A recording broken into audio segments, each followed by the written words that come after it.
ಓಂ ನಾರಾಯಣಂ ನಮಸ್ಕೃತ್ಯ ನರಂ ಚೈವ ನರೋತ್ತಮಂ ದೇವೀಂ ಸರಸ್ವತೀಂ ಚೈವ ತತೋ ಜಯಮುದೀರಯೇ. ಓಂ ಶಾಂತಿ ಶಾಂತಿ ಶಾಂತಿ. ನಾವು ಮಹಾಭಾರತದ ಆದಿ ಪರ್ವದಲ್ಲಿ ವಿಚಾರ ಮಾಡ್ತಿದ್ವಿ. ಇವಾಗ ಅರ್ಜುನನು ನಾರದರು ಹೇಳಿದ ನಿಯಮವನ್ನು ಭಂಗ ಮಾಡಿದ್ದರಿಂದ 12 ವರ್ಷ ವನವಾಸಕ್ಕೆ ಹೋಗ್ತಾನೆ. ಆ ವನವಾಸದಲ್ಲಿ ಉಲೂಪಿ ಜೊತೆ ಮದುವೆ ಆಗುತ್ತೆ, ಮತ್ತು ಚಿತ್ರಾಂಗದೆ ಜೊತೆ ಮದುವೆ ಆಗುತ್ತೆ. ಈಗ ಮತ್ತೆ ರುಕ್ಮಿಣಿ ಜೊತೆ ಕೂಡ ಮದುವೆ ಆಗೋದು ಪ್ರಾರಬ್ಧದಲ್ಲಿರುತ್ತೆ. ಆದ್ದರಿಂದ ಸಾಕ್ಷಾತ್ ಕೃಷ್ಣ ಪರಮಾತ್ಮನೇ ರುಕ್ಮಿಣಿಗೆ ಸ್ವಯಂವರ ಇಡಕ್ಕೋದ್ರೆ ಆಕೆ ಬೇರೆ ಯಾರನ್ನಾದರೂ ವರ್ಣನೆ ಮಾಡೋ ಚಾನ್ಸಸ್ ಇರುತ್ತೆ. ಅವರ ತಂದೆಯ ಒಂದು ಮಾನಸಿಕತೆಯನ್ನು ತಿಳ್ಕೊಂಡು, ಯಾಕಂದರೆ ಬಲರಾಮನಿಗೆ ಬೇರೆಯವ್ರಿಗೆ ಕೊಡಬೇಕಂತಿರುತ್ತೆ ಸುಭದ್ರೆಯನ್ನು. ಆದ್ದರಿಂದ ಕೃಷ್ಣ, ನನ್ನ ತಂಗಿನ ನೀನು ಕಿಡ್ನಾಪ್ ಮಾಡ್ಕೊಂಡು ಹೋಗು. ಕ್ಷತ್ರಿಯರಲ್ಲಿ ಈ ಥರನೂ ಮದುವೆ ಇದೆ. 9 ಪ್ರಕಾರದ ಮದುವೆಗಳಲ್ಲಿ ಕ್ಷತ್ರಿಯನಾದಂಥವನು ಕಿಡ್ನಾಪ್ ಮಾಡ್ಕೊಂಡು ಹೋಗಿ ಕೂಡ ಮದುವೆ ಮಾಡ್ಕೋಬೋದು. ಈಗಲೂ ಕೂಡ ಉಜ್ಬೇಕಿಸ್ತಾನ್, ಆಫ್ಘಾನಿಸ್ತಾನ್ ಮೇಲ್ಗಡೆ ಎಲ್ಲ ಈಗಲೂ ಕೂಡ ಕಿಡ್ನಾಪ್ ಮಾಡಿಕೊಂಡು ಮದುವೆ ಮಾಡ್ಕೊತಾರೆ. ಕಿಡ್ನಾಪ್ ಮಾಡ್ಕೊಂಡು ಹೋಗೋದು ಮತ್ತು ಮದುವೆ ಮಾಡ್ಕೊಂಬಿಡೋದು, ಅಲ್ಲಿನ ಪದ್ಧತಿನೇ ಹಂಗಿದೆ.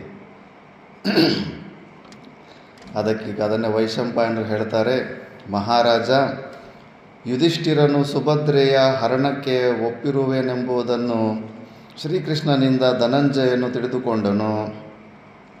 ಆ ವೇಳೆಗೆ ಸರಿಯಾಗಿ ಸುಭದ್ರೆಯು ರೈವತಕ ಪರ್ವತದ ಮೇಲಕ್ಕೆ ಹೋಗಿರುವಳೆಂಬ ವಾರ್ತೆಯು ಅರ್ಜುನನಿಗೆ ತಿಳಿಯಿತು.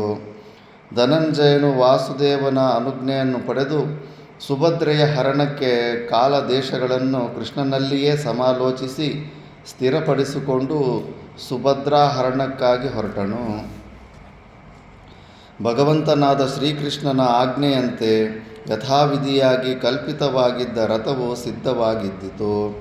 ಆ ರಥಕ್ಕೆ ಸ್ವರ್ಣಮಯವಾದ ತಗಡಿನ ಹೊದ್ದಿಕೆ ಇದ್ದು ಶೈಬ್ಯ ಮತ್ತು ಸುಗ್ರೀವಗಳೆಂಬ ಶ್ರೀಕೃಷ್ಣನ ರಥದ ಕುದುರೆಗಳನ್ನೇ ಹೂಡಿದ್ದರು. ರಥದ ಸುತ್ತಲೂ ಪುಟ್ಟ ಪುಟ್ಟ ಗಂಟೆಗಳ ಮಾಳೆಗಳಿದ್ದವು. ರಥದಲ್ಲಿ ಸಕಲ ಶಾಸ್ತ್ರಗಳನ್ನು ಇಡಲಾಗಿತ್ತು. ರಥದ ಚಕ್ರಗಳ ಶಬ್ದವು ಗುಡುಗಿನ ಶಬ್ದವನ್ನು ಅನುಕರಿಸುತ್ತಿದ್ದವು. ಮತ್ತು ರಥಗಳು ಸಿನಿಮಾಗಳಲ್ಲಿ ತೋರಿಸೋದು ಸಣ್ಣ ಸಣ್ಣ ರಥಗಳು ತೋರಿಸ್ತಾರೆ. ದೊಡ್ಡ ಸ್ಟೋರ್ ರೂಮ್ ಥರ ಇರ್ತವೆ ರಥಗಳು, ದೊಡ್ಡದಾಗಿರ್ತವೆ. ದೂರದಿಂದ ನೋಡುವವರಿಗೆ ಈ ದಿವ್ಯ ರಥವು ಪ್ರಜ್ವಲಿಸುತ್ತಿರುವ ಯಜ್ಞೇಶ್ವರನಂತೆಯೇ ಕಾಣುತ್ತಿದ್ದಿತು. ರಥದ ಶಬ್ದವನ್ನು ಕೇಳಿದೊಡನೆಯೇ ಶತ್ರುಗಳ ಆನಂದಕ್ಕೆ ವಿಘಾತ ಉಂಟಾಗುತ್ತಿದ್ದಿತು. ಕವಚ, ಖಡ್ಗ, ಗೋದಾಂಗುಳಿತ್ರಗಳನ್ನು ಧರಿಸಿದ್ದ ಅರ್ಜುನನು ದಿವ್ಯವಾದ ರಥದಲ್ಲಿ ಕುಳಿತು ಬೇಟೆಯಾಡುವ ನೆಪದಿಂದ ಹೊರಬಿದ್ದನು.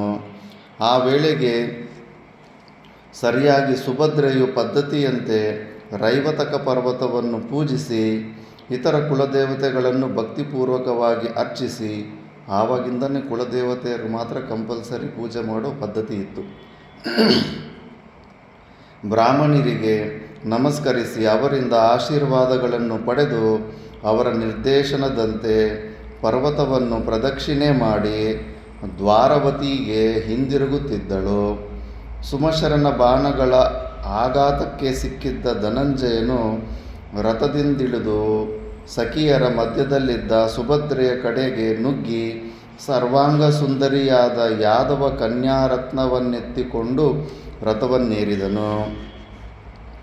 ಅನಂತರದಲ್ಲಿ ಪುರುಷ ವ್ಯಾಘ್ರನಾದ ಅರ್ಜುನನು ಶುಚಿಸ್ಮಿತೆಯಾದ ಸುಭದ್ರೆಯನ್ನು ರಥದಲ್ಲಿ ಕುಳ್ಳಿರಿಸಿಕೊಂಡು ಆ ಸ್ವರ್ಣಮಯ ರಥದ ಮೂಲಕವಾಗಿಯೇ ಇಂದ್ರಪ್ರಸ್ಥದ ಕಡೆಗೆ ಪ್ರಯಾಣ ಮಾಡಿದನು.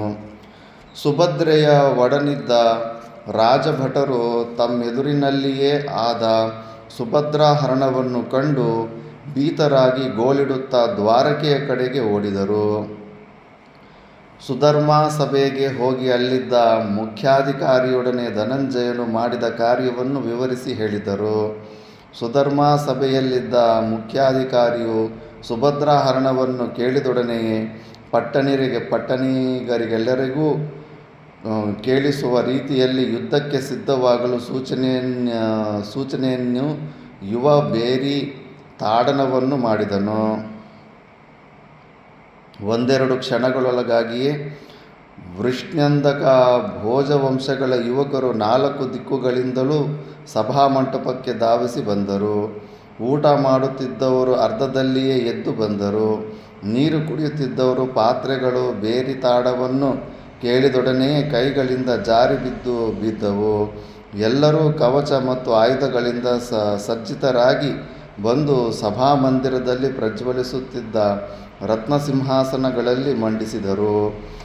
ಪ್ರಜ್ವಲಿಸುತ್ತಿರುವ ಅಗ್ನಿಗೆ ಸಮಾನವಾದ ಕಾಂತಿಯುಳ್ಳ ಸ್ವರ್ಣಮಯವಾದ ರತ್ನಖಚಿತವಾದ ರತ್ನಗಂಬಳಿಗಳಿಂದ ಕೂಡಿದ್ದ ಸಿಂಹಾಸನಗಳಲ್ಲಿ ವೇದಿಗಳಲ್ಲಿ ಪ್ರಜ್ವಲಿಸುವ ಯಜ್ಞೇಶ್ವರರಂತೆ ವಜ್ರವೈಡೂರ್ಯಗಳಿಂದ ಮಾಡಲ್ಪಟ್ಟ ಶಿರಸ್ತ್ರಾಣಗಳನ್ನು ಧರಿಸಿದ್ದ ಯದುವೀರರು ಪ್ರಕಾಶಿಸಿದರು.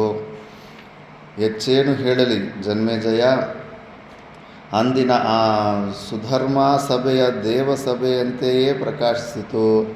ಸಭಾನಾಯಕನು ಮೇಲೆದ್ದು ಯದುರಾಜಕುಮಾರರಿಗೆ ಜಿಷ್ಣುವು ಮಾಡಿದ ಕಾರ್ಯವನ್ನು ವಿವರಿಸಿ ಹೇಳಿದನು. ಮಹಾವೀರರಾದ ಯದು ಯುವಕರಿಗೆ ಸಹನೆಯು ಮೀರಿತು. ಕಣ್ಣುಗಳು ಕೆಂಪೇರಿದವು. ಆಸನವನ್ನು ಬಿಟ್ಟು ಮೇಲೆದ್ದು ಭೂಮಿಯನ್ನೊಮ್ಮೆ ಕಾಲಿನಿಂದ ಅಪ್ಪಳಿಸಿ ರೋಷಾವಿಷ್ಟರಾಗಿ ನಿಂತರು. ರಥಗಳನ್ನು ಸಿದ್ಧ ಮಾಡಿರಿ ಎಂಬ ಕೂಗು ಕ್ಷತ್ರಿಯ ಸಮೂಹದಿಂದ ಕೇಳಿಸಿತು.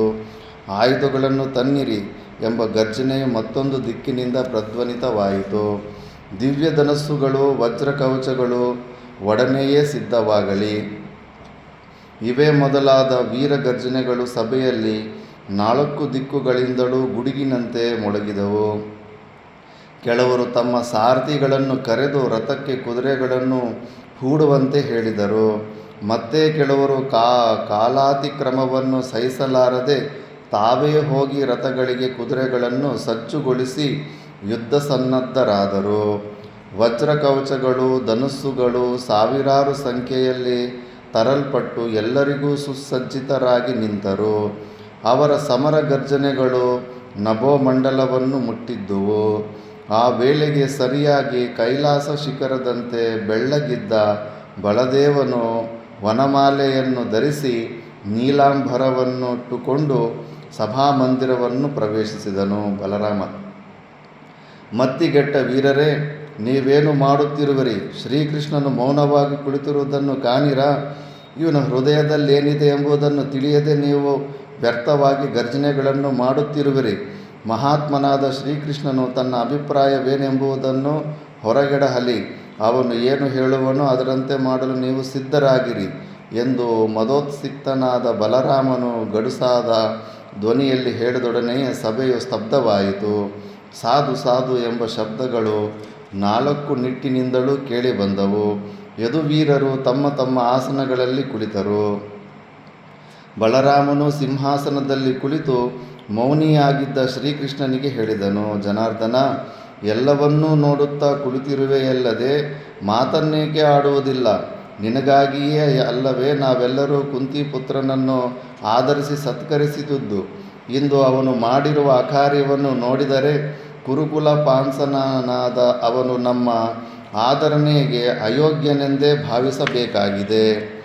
ಸದ್ವಂಶದಲ್ಲಿ ಹುಟ್ಟಿರುವನೆಂದು ತಿಳಿದಿರುವ ಯಾವ ಮಾನವನು ತಾನು ಊಟ ಮಾಡಿದ ಪಾತ್ರೆಯನ್ನೇ ಒಡೆದು ಹಾಕಲು ಪ್ರಯತ್ನಿಸಿಯಾನು? ಜನಾರ್ದನ, ಅವನು ನಮ್ಮಿಂದ ಆದರಿಸಲ್ಪಟ್ಟಿದ್ದಾನೆ. ನಮ್ಮಲ್ಲಿ ಪರಸ್ಪರ ಪ್ರೀತಿ ವಿಶ್ವಾಸಗಳಿವೆ. ಒಂದು ವೇಳೆ ಅವನು ನಮ್ಮೊಡನೆ ಬಾಂಧವ್ಯವನ್ನು ಬೆಳೆಸಬೇಕೆನ್ನುವುದಾಗಿದ್ದರೆ, ಸೌಖ್ಯದಿಂದಿರಬೇಕೆನ್ನುವ ಇಚ್ಛೆಯುಳ್ಳವನಾಗಿದ್ದರೆ, ಪೂರ್ವಪರ ವಿವೇಚನೆಯೇ ಇಲ್ಲದ ಇಂತಹ ಅಕಾರ್ಯವನ್ನು ಮಾಡುತ್ತಿದ್ದನೇ? ಇಂದು ಆ ಪಾಂಡವಾದಮನು ನಮ್ಮನ್ನು ಲೆಕ್ಕಿಸದೆ, ನಿನ್ನನ್ನು ಪರಿಗಣಿಸದೆ ಸುಭದ್ರೆಯ ಅಪಹರಣವನ್ನು ಮಾಡಿ ತನ್ನ ಮೃತ್ಯುವನ್ನು ತಾನೇ ತಂದುಕೊಂಡಿದ್ದಾನೆ. ಅವನ ಈ ಅಕಾರ್ಯದಿಂದ ನನ್ನ ತಲೆಯ ಮೇಲೆಯೇ ಅವನು ಕಾಲಿಟ್ಟಂತಾಗಿದೆ. ಗೋವಿಂದ, ಇದನ್ನು ನಾನು ಹೇಗೆ ತಾನೇ ಸಹಿಸಲಿ? ಕಾಲಿನಿಂದ ತುಳಿಯಲ್ಪಟ್ಟ ಹಾವಿನಂತೆ ನಾನೀ ಅಕಾರ್ಯಕ್ಕೆ ಪ್ರತೀಕಾರವನ್ನು ಮಾಡಬೇಡವೇ? ನಾನೊಬ್ಬನೇ ಇಂದು ಪೃಥ್ವಿಯನ್ನು ಕುರುರಹಿತವನ್ನಾಗಿ ಮಾಡಿಬಿಡುವೆನು. ಬಲರಾಮನಿಗೆ ಅಷ್ಟು ಶಕ್ತಿ ಇತ್ತು. ಕೋಪ ಬಂತಂದ್ರೆ ಮುಗಿಸೇ ಬಿಡ್ತಿದ್ದ. ಧನಂಜಯನ ಈ ವ್ಯತಿಕ್ರಮವನ್ನು ನಾನೆಂದಿಗೂ ಸಹಿಸಲಾರೆನು. ಬಲದೇವನು ಮಾತುಗಳನ್ನು ಮುಗಿಸುವ ವೇಳೆಗೆ ಅವನ ಧ್ವನಿಯು ಉಚ್ಚಸ್ಥಾಯಿಯಲ್ಲಿದ್ದ ಮೋಡಗಳ ಅಥವಾ ದುಂದುಬಿಯ ಶಬ್ದವನ್ನು ಅನುಕರಿಸುವುದಾಗಿದ್ದಿತು. ಅವನ ಕಣ್ಣುಗಳು ಕೆಂಪಾಗಿದ್ದವು, ತುಟಿಗಳು ಅದರುತ್ತಿದ್ದವು. ಕೋಪ ಬಂದಾಗ ತುಟಿಗಳು, ಮುಖ ಎಲ್ಲ ಗಾತ್ರನೇ ಅದರ್ಬಿಡುತ್ತೆ.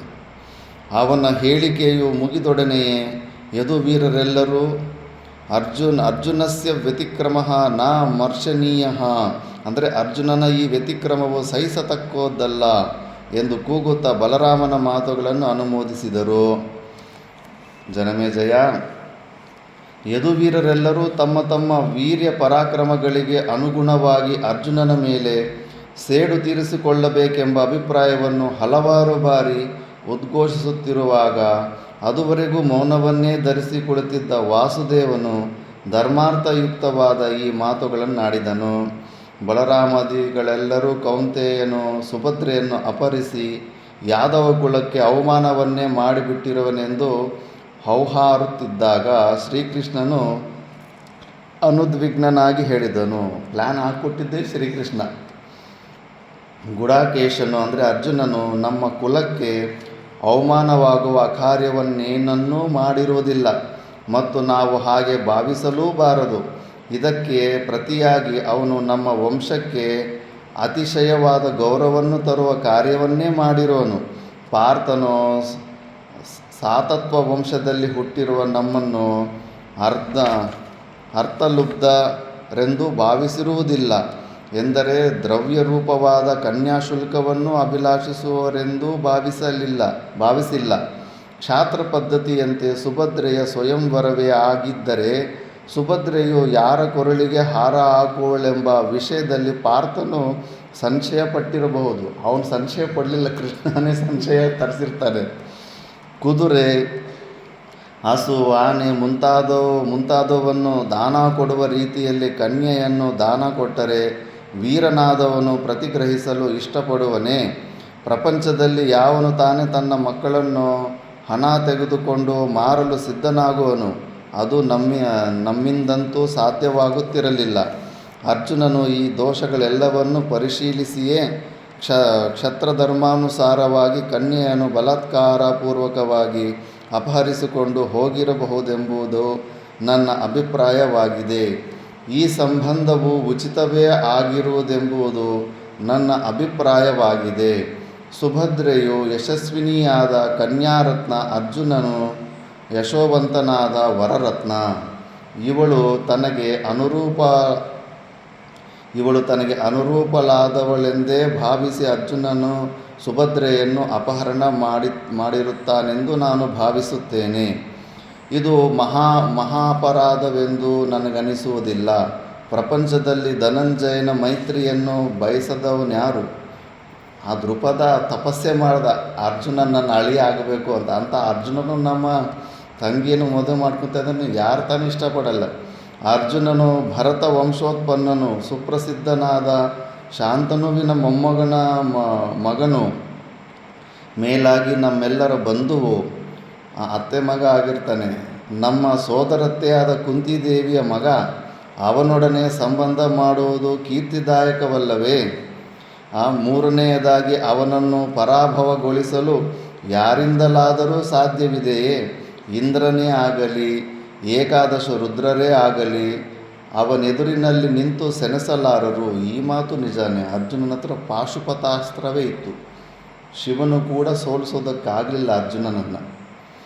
ಫಾಲನೇತ್ರನಾದ ಪರಶಿವನೊಬ್ಬನನ್ನು ಬಿಟ್ಟು ಮತ್ತಾರಿಂದಲೂ ಪಾರ್ಥನನ್ನು ಪರಾಭವಗೊಳಿಸಲು ಸಾಧ್ಯತೆ ಇಲ್ಲ. ಅಂದರೆ ಶಿವನಿಗೆ ಸಾಮರ್ಥ್ಯ ಇತ್ತನ್ಕೋ, ಬಟ್ ಮಿಕ್ಕಿದ ಯಾರೂ ಕೂಡ ಅವನನ್ನು ಸೋಲಿಸೋದಕ್ಕೆ ಸಾಧ್ಯ ಇಲ್ಲ. ಅವನು ಸುಭದ್ರೆಯನ್ನು ಕರೆದೊಯ್ಯುತ್ತಿರುವ ರಥವು ಅಸಾಧಾರಣವಾದದ್ದು. ಮೇಲಾಗಿ ರಥವನ್ನೊಯ್ಯುತ್ತಿರುವ ಕುದುರೆಗಳು ನನ್ನವು. ಈತನೇ ಕುದುರೆಗಳು ಕೊಟ್ಟು ಕಳಿಸಿರ್ತಾನೆ. ಅಷ್ಟು ಫಾಸ್ಟಾಗಿ ಕೊಡ್ತಾಯಿದ್ರು. ಇವ್ರಿಗೆ ಹೆಂಗಿಟ್ಕೊತಾರೆ ಅವರು. ಆ ಬುಲೆಟ್ ಟ್ರೈನಲ್ಲಿ ಹೋದಂಗೆ ಹೋಗ್ತಾ ಇದ್ದಾನೆ ಅರ್ಜುನ. ಈ ವಿಷಯವನ್ನು ನೀವು ಗಮನಿಸಬೇಕಾಗಿದೆ. ಪಾರ್ಥನು ಅಪ್ರತಿಮ ಪರಾಕ್ರಮಿ ಎಂಬುದು ಅವನ ಬಾಣಪ್ರಯೋಗದ ಕೈಚಳಕವು ಅನ್ಯಾದೃಶ್ಯವೆಂಬುದು ಲೋಕಪ್ರಸಿದ್ಧವಾಗಿದೆ. ಪ್ರಪಂಚದಲ್ಲಿ ಅವನ ಸಮಾನರ್ಯಾರೂ ಇಲ್ಲವೆಂಬುದೇ ನನ್ನ ಖಚಿತವಾದ ಅಭಿಪ್ರಾಯವಾಗಿದೆ. ಸಭೆಯು ನಿಶಬ್ದವಾಗಿ, ಅಂದರೆ ಇವರೆಲ್ಲ ಪೌರುಷ ಬರ್ತಾ ಇತ್ತಲ್ಲ, ಯುದ್ಧ ಮಾಡೋ ನಿಲ್ಲಿಸೋಣಂತ. ನೀವು ಈ ಯೋಗ್ಯತೆಗಳು ಕೂಡ ನೋಡ್ಕೊಳ್ಳಿ. ಯಾರನ್ನು ಹಿಡಿಬೇಕು ಅಂದ್ಕೊಂಡಿದ್ದಾರೆ? ಅರ್ಜುನನ ಹಿಡಿಯೋದಕ್ಕಾಗೋದಿಲ್ಲ. ಶ್ರೀಕೃಷ್ಣನ ಅಸ್ಖಲಿತ ವಾಣಿಯನ್ನು ಕೇಳುತ್ತಿದ್ದಿತು. ಶ್ರೀಕೃಷ್ಣನ ಮಾತಿಗೆ ಪ್ರತಿ ಹೇಳುವ ಸಾಧ್ಯತೆಯು ಸಭೆಯಲ್ಲಿ ಯಾರಿಗೂ ಇದ್ದಂತೆ ತೋರಲಿಲ್ಲ. ಶ್ರೀಕೃಷ್ಣನು ತನ್ನ ಉಪದೇಶವನ್ನು ಮುಂದುವರಿಸಿದನು. ಯದುವೀರರೇ, ಕೂಡಲೇ ಹೋಗಿ ಪಾರ್ಥನನ್ನು ಸಂತೈಸಿ ಸಂತೋಷದಿಂದ ದ್ವಾರವತಿಗೆ ಕರೆತನ್ನಿರಿ. ನೀವೇನಾದರೂ ಅವನೊಡನೆ ಯುದ್ಧಕ್ಕೆ ಹೋಗಿ ಅವನು ಯುದ್ಧದಲ್ಲಿ ನಿಮ್ಮನ್ನು ಪರಾಜಯಗೊಳಿಸುವುದಂತೂ ನಿಶ್ಚಯ. ಅದರಿಂದ ಬಲಾತ್ಕಾರದಿಂದ ರಾಜಕುಮಾರಿಯನ್ನು ಇಂದ್ರಪ್ರಸ್ಥಕ್ಕೆ ಕರೆದುಕೊಂಡು ಹೋಗಿಬಿಟ್ಟರೆ ಆಗ ನಿಮ್ಮ ಯಶಸ್ಸು ವಿನಾಶ ಹೊಂದುವುದು. ಅವನನ್ನು ಸಂತೈಸಿ ಕರೆತರುವುದರಿಂದ ನೀವು ಪರಾಜಿತರಾದಂತಾಗುವುದಿಲ್ಲ. ಇದು ನನ್ನ ಅಭಿಪ್ರಾಯವಾಗಿದೆ ಎಂದು ಹೇಳಿ ಶ್ರೀಕೃಷ್ಣನು ತನ್ನ ಮಾತುಗಳನ್ನು ಮುಗಿಸಿದನು. ಬಲರಾಮನೇ ಆದಿಯಾಗಿ ಯದುವೀರರೆಲ್ಲರೂ ಶ್ರೀಕೃಷ್ಣನ ಅಭಿಪ್ರಾಯವನ್ನು ಒಪ್ಪಿದರು. ಶೀಘ್ರಗಾಮಿಗಳಾದ ಯದುನಾಯಕರು ಪಾರ್ಥನಲ್ಲಿಗೆ ಹೋಗಿ ಅವನನ್ನು ಸಂತೈಸಿ ದ್ವಾರಕೆಗೆ ಕರೆತಂದರು. ಸಕಲ ಸಂಭ್ರಮಗಳಿಂದ ಅರ್ಜುನ ಸುಭದ್ರೆಯರ ವಿವಾಹ ಮಹೋತ್ಸವವು ನೆರವೇರಿತು. ಯದುವೀರರಿಂದ ಪುರಸ್ಕೃತನಾದ ಪಾರ್ಥನು 1 ವರ್ಷಕ್ಕಿಂತಲೂ ಹೆಚ್ಚು ಕಾಲ ಸಕಲ ಸುಖೋಪಭೋಗಗಳನ್ನು ಅನುಭವಿಸುತ್ತಾ ದ್ವಾರಕೆಯಲ್ಲಿಯೇ ಕಳೆದನು. ಆ ವೇಳೆಗೆ ವನವಾಸದ 11 ವರ್ಷಗಳು ಕಳೆದವು. ಉಳಿದೊಂದು ವರ್ಷ ಕಾಲ ಪವಿತ್ರತಮವಾದ ಪುಷ್ಕರ ಕ್ಷೇತ್ರದಲ್ಲಿದ್ದ, ರಾಜಸ್ಥಾನದಲ್ಲಿ ಪುಷ್ಕರ ಅಲ್ಲೇ ಇರುತ್ತೆ, ಗುಜರಾತಿಗೆ ಸ್ವಲ್ಪ ಹತ್ರ ಆಗುತ್ತೆ. 12 ವರ್ಷಗಳು ಪೂರ್ಣವಾದ ನಂತರ ಖಾಂಡಪ್ರಸ್ಥಕ್ಕೆ ಹಿಂದಿರುಗಿ ಬಂದನು. ಯುಧಿಷ್ಠಿರನ ಬಳಿಗೆ ಹೋಗಿ ಅವನಿಗೆ ನಮಸ್ಕರಿಸಿದ ನಂತರ ಬ್ರಾಹ್ಮಣರಿಗೆ ಅಭಿವಾದನ ಮಾಡಿ ಆಶೀರ್ವಾದಗಳನ್ನು ಪಡೆದು ದ್ರೌಪದಿ ಅಂತಃಪುರಕ್ಕೆ ಹೋದನು. ಇಷ್ಟು ಜನನ 3 ಜನನ ಮದುವೆ ಮಾಡ್ಕೊಂಡು ಬಂದುಬಿಟ್ಟಿದ್ದಾನೆ, ಸುಮ್ಮನೆ ಇರ್ತಾಳೆ ಮತ್ತು ದ್ರೌಪದಿ. ಮಂದಹಾಸದಿಂದ ದ್ರೌಪದಿಯನ್ನು ಕಾಣಲು ಹೋದ ಪಾರ್ಥನ ಮುಖಾರವಿಂದವನ್ನು ಕೊಂಡೊಡನೆಯೇ ದ್ರೌಪದಿಯು ಪ್ರಣಯಕೋಪದಿಂದ ಹೇಳಿದಳು, ಕೌಂತೆಯ, ನೀನಿಲ್ಲೇಕೆ ಬಂದೆ? ಆ ಸಾತತ್ವ ವಂಶದ ಕುವರಿಯೊಬ್ಬಳಿರುವವಳಲ್ಲ, ಅಂದರೆ ಸುಭದ್ರೆ, ಅಲ್ಲಿಯೇ ಹೋಗಿರು. ಒಂದು ಹೊರಗೆ ಮೊದಲನೆಯ ಕಟ್ಟನ್ನು ಎಷ್ಟೇ ಬಿಗಿಯಾಗಿ ಕಟ್ಟಿದರೂ 2ನೆಯ ಕಟ್ಟು ಹಾಕಲು ಹೋದಾಗ ಮೊದಲನೆಯ ಕಟ್ಟು ಸ್ವಲ್ಪವಾದರೂ ಸಡಿಲವಾಗುತ್ತದೆ ಅಲ್ಲವೇ? ಅಂದರೆ ಮುಂಚೆ ಬಂದಿರೋರೆಲ್ಲ ಪ್ರೀತಿ ಕಡಿಮೆ ಆಗೋದು, ನೀವು ಹೊಸಬ್ರ ಮೇಲೆ ಪ್ರೀತಿ ಜಾಸ್ತಿ ಆಗ್ತಾಯಿದೆ ಅಲ್ಲ ಅಂತ. ದ್ರೌಪದಿಯ ಕಣ್ಣುಗಳಿಂದ ಧಾರಾಕಾರವಾಗಿ ನೀರು ಸುರಿಯುತ್ತಿದ್ದಿತು. ಮುಖವು ಕೆಂಪೇರಿದ್ದಿತ್ತು. ಆದರೆ ಆಗ ಪಾರ್ಥನೇನು ಮಾಡಿಯಾನು? ಹಾಗೆಂದು ಭಾವಿಸಬೇಡ ದ್ರೌಪದಿ, ನಿನ್ನ ಮೇಲೆ ನನಗೆ ಅಪಾರವಾದ ಪ್ರೇಮವಿದೆ, ನನ್ನನ್ನು ಕ್ಷಮಿಸು. ಇವೇ ಮುಂತಾದ ಪ್ರಿಯೋಕ್ತಿಗಳಿಂದ ದ್ರೌಪದಿಯನ್ನು ಸಂತೈಸಿದನು. ಒಡನೆಯ ಸುಭದ್ರೆ ಇದ್ದಲ್ಲಿಗೆ ಹೋಗಿ ಅವಳುಟ್ಟಿದ್ದ ಕೆಂಪು ರೇಷ್ಮೆ ಸೀರೆಯನ್ನು ಬದಲಿಸಿ ಗೋಪಸ್ತ್ರೀಯಂತೆ ಅಲಂಕರಿಸಿಕೊಳ್ಳಲು ಹೇಳಿದನು. ಸುಭದ್ರೆಯು ಗೋಪಸ್ತ್ರೀಯಾದ ನಂತರ ಕುಂತಿ ದ್ರೌಪದಿಯರಿದ್ದ ಅಂತಃಪುರಕ್ಕೆ ಕಳಿಸಿಕೊಟ್ಟನು. ಗೋಪಸ್ತ್ರೀ ಅಲಂಕಾರವನ್ನು ಧರಿಸಿಯೂ ಸುಭದ್ರೆಯು ಹೆಚ್ಚು ಸೌಂದರ್ಯದಿಂದ ಪ್ರಕಾಶಿಸಿದಳು. ಸುಭದ್ರೆಯು ಅಂತಃಪುರದೊಳಗೆ ಹೋಗಿ ಮೊದಲು ಕುಂತಿಗೆ ನಮಸ್ಕರಿಸಿದಳು. ಕುಂತಿಗೆ ಸುಭದ್ರೆಯನ್ನು ಕಂಡರೆ ಸ್ವಾಭಾವಿಕವಾಗಿ ಹೆಚ್ಚು ಪ್ರೇಮವಿದ್ದಿತ್ತಲ್ಲವೇ? ಯಾಕಂದರೆ ಅವ್ರ ರಿಲೇಷನ್ನು, ಅಣ್ಣನ ಮಗಳು. ಸುಭದ್ರೆಯನ್ನು ಬಾಜಿ ತಬ್ಬಿಕೊಂಡು ಶಿರಸ್ಸನ್ನು ಆಘ್ರಾಣಿಸಿ ಅನೇಕಾನೇಕ ಆಶೀರ್ವಾದಗಳನ್ನು ಮಾಡಿದಳು. ಚಂದ್ರವದನೆಯಾದ ಸುಭದ್ರೆಯು ಒಡನೆಯೇ ಅಲ್ಲಿಂದ ಹೊರಟು ದ್ರೌಪದಿಯ ಅಂತಃಪುರಕ್ಕೆ ಬಂದು ಅವಳನ್ನು ಭಕ್ತಿ ಪುರಸ್ಸರವಾಗಿ ನಮಿಸಿ ಕೈಜೋಡಿಸಿ ಹೇಳಿದಳು, ಅಕ್ಕ, ನಾನು ನಿನ್ನ ಸೇವಕಿಯಾಗಿರುತ್ತೇನೆ. ಸುಮಧುರವಾದ ಆ ಮಾತುಗಳನ್ನು ಕೇಳಿದೊಡನೆಯೇ ದ್ರೌಪದಿಯ ಹೃದಯದಿಂದ ಪ್ರೀತಿ ರಸವು ಉಕ್ಕಿ ಬಂದು ಸುಭದ್ರೆಯನ್ನು ಗಾಢವಾಗಿ ಆಲಿಂಗನ ಮಾಡಿಕೊಂಡು, ನಿನ್ನ ಗಂಡನು ಶತ್ರುರಹಿತನಾಗಲಿ, ಅಜೇಯನಾಗಿರಲಿ ಎಂದು ಹರಿಸಿದಳು. ಹಾಗೆಯೇ ಆಗಲಕ್ಕ. ಎಂದು ಹೇಳಿ ಸುಭದ್ರೆ ಪುನಃ ದ್ರೌಪದಿಗೆ ನಮಸ್ಕರಿಸಿ ಹೊರಟು ಹೋದಳು. ಜನಮೇಜಯ, ದ್ರೌಪದಿಯು ಸುಭದ್ರೆಯನ್ನು ಪ್ರೀತಿಯಿಂದ ಕಂಡುದರಿಂದ ಪಾಂಡವರು ಸಂತೋಷಗೊಂಡರು. ಕುಂತಿಗೂ ಪರಮ ಸಂತೋಷವಾಯಿತು. ಪಾರ್ಥನು ಸುಭದ್ರೆಯೊಡನೆ ಇಂದ್ರಪ್ರಸ್ಥಕ್ಕೆ ತಲುಪಿದನೆಂಬ ವಾರ್ತೆಯು ಬಂದೊಡನೆ ಶ್ರೀಕೃಷ್ಣನು ತಂಗಿಗೂ ಪಾರ್ಥನಿಗೂ ಬಳುವಳಿಗಳನ್ನು ಕೊಡುವ ಸಲುವಾಗಿ ಬಲರಾಮನೊಡನೆ ಹೊರಟನು. ಅವರ ಜೊತೆಯಲ್ಲಿ ಬಹುಮಂದಿ ವೃಷ್ಣ್ಯಂಧಕ ಭೋಜವಂಶಿಗಳ ನಾಯಕರು ಹೊರಟರು. ಅನೇಕ ಸೈನ್ಯಗಳು ಹೊರಟವು. ಭ್ರಾತೃಪುತ್ರರು ಹೊರಟರು. ಸೈನ್ಯದ ದಂಡನಾಯಕನಾಗಿದ್ದ ಮತ್ತು ಮಹಾಮೇಧಾವಿ ಎಂದು ಪ್ರಸಿದ್ಧನಾಗಿದ್ದ ಅಕ್ರೂರನು ಹೊರಟನು. ಅನಾದೃಷ್ಟಿ ಬೃಹಸ್ಪತಿಯ ಶಿಷ್ಯನಾದ ಉದ್ಧವ, ಸತ್ಯಕ, ಸಾತ್ಯಕಿ, ಕೃತವರ್ಮ, ಸಾತ್ವತ, ಪ್ರದ್ಯುಮ್ನ, ಸಾಂಬ, ಇವರೆಲ್ಲ ಕೃಷ್ಣನ ಮಕ್ಕಳು. ಸಾಂಬ, ನಿಷಟ, ಶಂಕು, ಚಾರುದೇಶ್ನ, ಜಿಲ್ಲಿ, ವಿಪ್ರುತ, ಸಾರಣ, ಗದ ಇವರೆಲ್ಲರೂ ಅನೇಕ ವಿಧವಾದ ಬಳುವಳಿಗಳನ್ನು ತೆಗೆದುಕೊಂಡು ಇಂದ್ರಪ್ರಸ್ಥಕ್ಕೆ ಹೊರಟರು. ಶ್ರೀಕೃಷ್ಣನು ಯಾದವ ಪರಿವಾರದೊಡನೆ ಬರುತ್ತಿರುವನೆಂಬ ವಾರ್ತೆಯನ್ನು ಕೇಳಿದೊಡನೆಯೇ ಯುಧಿಷ್ಠಿರನು ವಾಸುದೇವನನ್ನು ಸ್ವಾಗತಿಸಲು ನಕುಲ ಸಹದೇವರನ್ನು ಕಳುಹಿಸಿಕೊಟ್ಟನು. ಇಂದ್ರಪ್ರಸ್ಥ ನಗರಿಯು ಒಡನೆಯೇ ತಳಿರು ತೋರಣಗಳಿಂದ ಅಲಂಕರಿಸಲ್ಪಟ್ಟಿತು. ಬೀದಿಗಳನ್ನು ಗುಡಿಸಿ ನೀರು ಚಿಮುಕಿಸಿದರು. ಬೀದಿಯ 2 ಕಡೆಗಳಲ್ಲಿಯೂ ಕಂಬಗಳನ್ನು ನೆಟ್ಟು ಅವುಗಳಲ್ಲಿ ಪುಷ್ಪಗುಚ್ಛಗಳನ್ನು ಕಟ್ಟಿದರು. ಡೆಕೋರೇಷನ್ ಆಗಲೇ ಇತ್ತೆಲ್ಲ. ಸುಗಂಧವನ್ನು ಸೂಸುತ್ತಿದ್ದ ಪುಷ್ಪಗುಚ್ಛಗಳ ಮೇಲೆ ಚಂದನದ ನೀರನ್ನು ಚಿಮುಕಿಸಿದರು. ಪ್ರತಿಯೊಂದು ಬೀದಿಯಲ್ಲಿಯೂ ಅಲ್ಲಲ್ಲಿ ಅಗ್ಗಿಷ್ಟಿಕೆಗಳನ್ನು ಇಟ್ಟು ಅಗುರುಗಳನ್ನು ಹಾಕುತ್ತಿದ್ದರು. ನಗರವೆಲ್ಲವೂ ಸುಗಂಧಮಯವಾಗಿದ್ದಿತು. ಶ್ರೀಕೃಷ್ಣನು ಅಂದರೆ ಗೆಸ್ಟ್ ಬರೋವಾಗ ಅವೆಲ್ಲ ನೋಡ್ಕೊತಾರೆ. ಈಗಲೂ ಅಷ್ಟೇ, ಯಾರಾದರೂ ಗೆಸ್ಟ್ ಬರೋವಾಗ ಎಲ್ಲ ಮನೆ ತೊಳೆಯೋದು ನೀಟಾಗಿ ಇಟ್ಕೊಂಡು ಅವ್ರಿಗೆ ಯಾವುದು ಕೆಟ್ಟ ಸ್ಮೆಲ್ ಬರಬಾರ್ದು ರೂಮಲ್ಲಿ. ಅದು ಈಗ ರೂಮ್ ಫ್ರೆಶ್ನರ್ ಅವೆಲ್ಲ ಬಂದುಬಿಟ್ಟಿದ್ದಾವೆ. ಹಂಗೆ ನೋಡ್ಕೋಬೇಕು. ಅದು ಪದ್ಧತಿ, ಅದು ಸನಾತನ ಧರ್ಮ. ಅದು ಶ್ರೀಕೃಷ್ಣನು ಮಹಾಬಾಹುವಾದ ಶ್ರೀಕೃಷ್ಣನು ಬಲರಾಮ ಮತ್ತು ವೃಷ್ಣ್ಯಂಧಕ ಭೋಜನಾಯಕರಿಂದ ಸಮೇತನಾಗಿ ನಗರಿಯೊಳಕ್ಕೆ ಪ್ರವೇಶಿಸಿ ನಗರ ಪ್ರಮುಖರ ಯೋಗಕ್ಷೇಮಗಳನ್ನು ವಿಚಾರಿಸಿ ಪೂರ್ಣಕುಂಭವನ್ನು ಹಿಡಿದು ಸ್ವಾಗತಿಸಲು ನಿಂತಿದ್ದ ಬ್ರಾಹ್ಮಣರನ್ನು ಪುರಸ್ಕರಿಸಿದನು. ತನ್ನನ್ನು ನೋಡಲು ಕಾದಿದ್ದ ಜನತೆಗೆ ದರ್ಶನವನ್ನೀಯುತ್ತಾ ಇಂದ್ರನ ಅರಮನೆಗೆ ಸಮನಾದ ಯುಧಿಷ್ಠಿರನ ಅರಮನೆಯನ್ನು ಮಂದಹಾಸಪೂರ್ವಕವಾಗಿ ಪ್ರವೇಶಿಸಿದನು. ಯುಧಿಷ್ಠಿರನ ಬಲರಾಮನನ್ನು ಯಥಾಯೋಗ್ಯವಾದ ಪೂಜೆಗಳಿಂದ ಸ್ವಾಗತಿಸಿದ ನಂತರ ಶ್ರೀಕೃಷ್ಣನನ್ನು ಆಲಿಂಗಿಸಿಕೊಂಡು ನೆತ್ತಿಯನ್ನು ಆಘ್ರಾಣಿಸಿದನು. ಯುಧಿಷ್ಠಿರನ ವಿಷಯದಲ್ಲಿ ಸುಪ್ರೀತನಾದ ಶ್ರೀಕೃಷ್ಣನು ಬಹುವಿನಯದಿಂದ ಯುಧಿಷ್ಠಿರನನ್ನು ಸನ್ಮಾನಿಸಿದನು. ಯುಧಿಷ್ಠಿರನ ಪಕ್ಕದಲ್ಲಿಯೇ ನಿಂತಿದ್ದ ಭೀಮನ ಯೋಗಕ್ಷೇಮಗಳನ್ನು ವಿಚಾರಿಸಿ ಅವನನ್ನು ಯಥಾಯೋಗ್ಯವಾಗಿ ಪುರಸ್ಕರಿಸಿದನು. ಯುಧಿಷ್ಠಿರನು ವೃಷ್ಣ್ಯಂಧಕ ಭೋಜನಾಯಕರಲ್ಲಿ ಕೆಲವರನ್ನು ಗುರುಗಳಂತೆ ಸನ್ಮಾನಿಸಿದನು. ಸಮವಯಸ್ಕರಾದ ಕೆಲವರನ್ನು ಮಿತ್ರರನ್ನು ಸನ್ಮಾನಿಸುವಂತೆ ಸನ್ಮಾನಿಸಿದನು. ಕೆಲವರೊಡನೆ ಪ್ರೇಮಪೂರ್ವಕವಾದ ವಾರ್ತಾಲಾಪ ಮಾಡಿದನು. ತನಗಿಂತಲೂ ಕಿರಿಯರಿಂದ ಅಭಿವಾದನ ಮಾಡಿಸಿಕೊಂಡು ಅವರನ್ನು ಮನಸಾರ ಹರಿಸಿದನು. ಈ ರೀತಿಯಲ್ಲಿ ಯುಧಿಷ್ಠಿರನು ಅರಮನೆಗೆ ಬಂದ ವೃಷ್ಣ್ಯಂಧಕ ಶ್ರೇಷ್ಠರನ್ನು ಯಥಾವಿಧಿಯಾಗಿ ಯಥಾಯೋಗ್ಯವಾಗಿ ಸತ್ಕರಿಸಿದನು. ಅಭಿವಾದನ ಪ್ರತ್ಯಭಿವಾದನಗಳು ಕುಶಲ ಪ್ರಶ್ನೆಗಳು ಮುಗಿದ ನಂತರದಲ್ಲಿ ಋಷಿಕೇಶನು ವರನಿಗೂ ವಧುವಿಗೂ ವರನ ಬಂಧುಗಳಿಗೂ ವಧುವಿನ ಜ್ಞಾತಿಗಳಿಗೂ ತಂದೆ ತಾಯಿ ಮೊದಲಾದವರಿಗೆ ಕೊಡಬೇಕಾದ ಬಳುವಳಿಗಳನ್ನು ಸಮರ್ಪಿಸಿದನು. ತಗೊಡ್ತಾ ಇದ್ರಲ್ಲ, ಹೆಣ್ಣು ಕಡೆಯವರು ಗಂಡು ಕಡೆಯವ್ರಿಗೆಲ್ಲ ಬಟ್ಟೆ ತಗೊಡೋದು.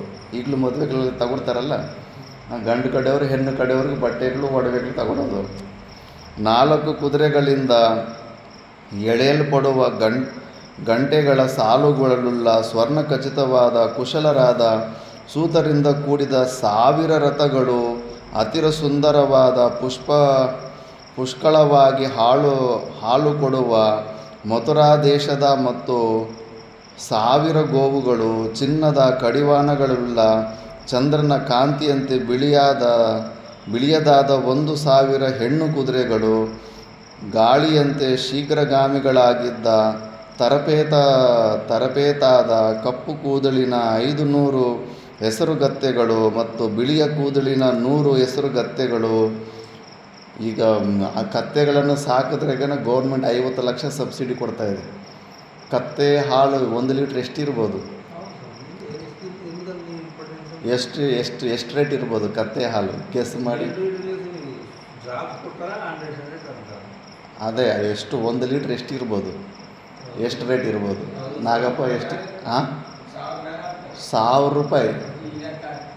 1 ಲೀಟ್ರ್ ಕತ್ತೆ ಹಾಲು 1,000 ರೂಪಾಯಿ. ಅದು ಮೆಡಿಸಿನಿಗೆ, ಈ ಕ್ರೀಮ್ಗಳಿಗೆ, ಮುಖದ ಮೇಲೆ ಹಚ್ಕೊಳ್ಳೋ ಕ್ರೀಮ್ಗಳಿಗೆಲ್ಲ ಹಾಲು ಹೋಗುತ್ತಂತೆ. ಅದಕ್ಕೆ ಕತ್ತೆಗಳನ್ನು ಬೆಳೆಸಿದ್ರೆ ಸರ್ಕಾರ 50 ಲಕ್ಷ ಸಬ್ಸಿಡಿ ಫ್ರೀಯಾಗಿ ಕೊಡುತ್ತೆ. ಕತ್ತೆಗಳು ಗೋಶಾಲೆ ಬೆಳೆಸ್ದಂಗೆ ಕತ್ತೆಗಳ ಫಾರ್ಮ್ ಬೆಳೆಸಿದ್ರೆ ಅಷ್ಟು ಡಿಮ್ಯಾಂಡ್ ಇದೆ ಅವುಗಳಿಗೆ. ಆದ್ದರಿಂದ ಮುಂಚೆ ಕೂಡ ಇತ್ತು ನೋಡಿ ಅವೆಲ್ಲ. ಬಿಳಿಯ ಕೂದಲಿನ 100 ಹೆಸರುಗತ್ತೆಗಳು, ಕಮಲ ನೇತ್ರೆಯರಾದ ಯುವತಿಯರಾದ, ಕಡು ಚಲುವೆಯರಾದ, ಚಿನ್ನದ ಆಭರಣಗಳಿಂದ ಅಲಂಕೃತರಾದ, ಸಕಲಾಭರಣ ಭೂಷಿತೆಯರಾದ, ಸ್ನಾನಪಾನಾದಿ ಸೇವಾ ಕಾರ್ಯಗಳಲ್ಲಿ ನುರಿತಿದ್ದ 1,000 ಕನ್ಯೆಯರು, ಬಾಹ್ಲಿಕ ದೇಶದ 1,00,000 ಕುದುರೆಗಳು, 10 ಜನ ಹೊರುವಷ್ಟು ಪರಿಶುದ್ಧವಾದ ಮತ್ತು ಶುದ್ಧಿಯಾಗದಿರುವ ಚಿನ್ನದ ಗಟ್ಟಿಗಳು, ಇವುಗಳನ್ನು ಶ್ರೀಕೃಷ್ಣನು ಪಾಂಡವರಿಗೆ ಬಳುವಳಿಯಾಗಿ ಕೊಟ್ಟನು. 3 ಕಡೆಗಳಲ್ಲಿ ಮದೋದಕವನ್ನು ಸುರಿಸುತ್ತಿದ್ದ ಬೆಟ್ಟದ ಶಿಖರದಂತಿರುವ, ಯುದ್ಧದಲ್ಲಿ ಹಿಂದಿರುಗದ ಗಂಟೆಗಳನ್ನು ಕಟ್ಟಿರುವ, ಚಿನ್ನದ ಮಾಲೆಗಳಿಂದ ಅಲಂಕರಿಸಲ್ಪಟ್ಟ, ಮಾವುತರಿಂದ ಕೂಡಿದ 1,000 ಆನೆಗಳನ್ನು ಬಲರಾಮನು ಪಾರ್ಥನಿಗೆ ಬಳುವಳಿಯಾಗಿ ಕೊಟ್ಟನು.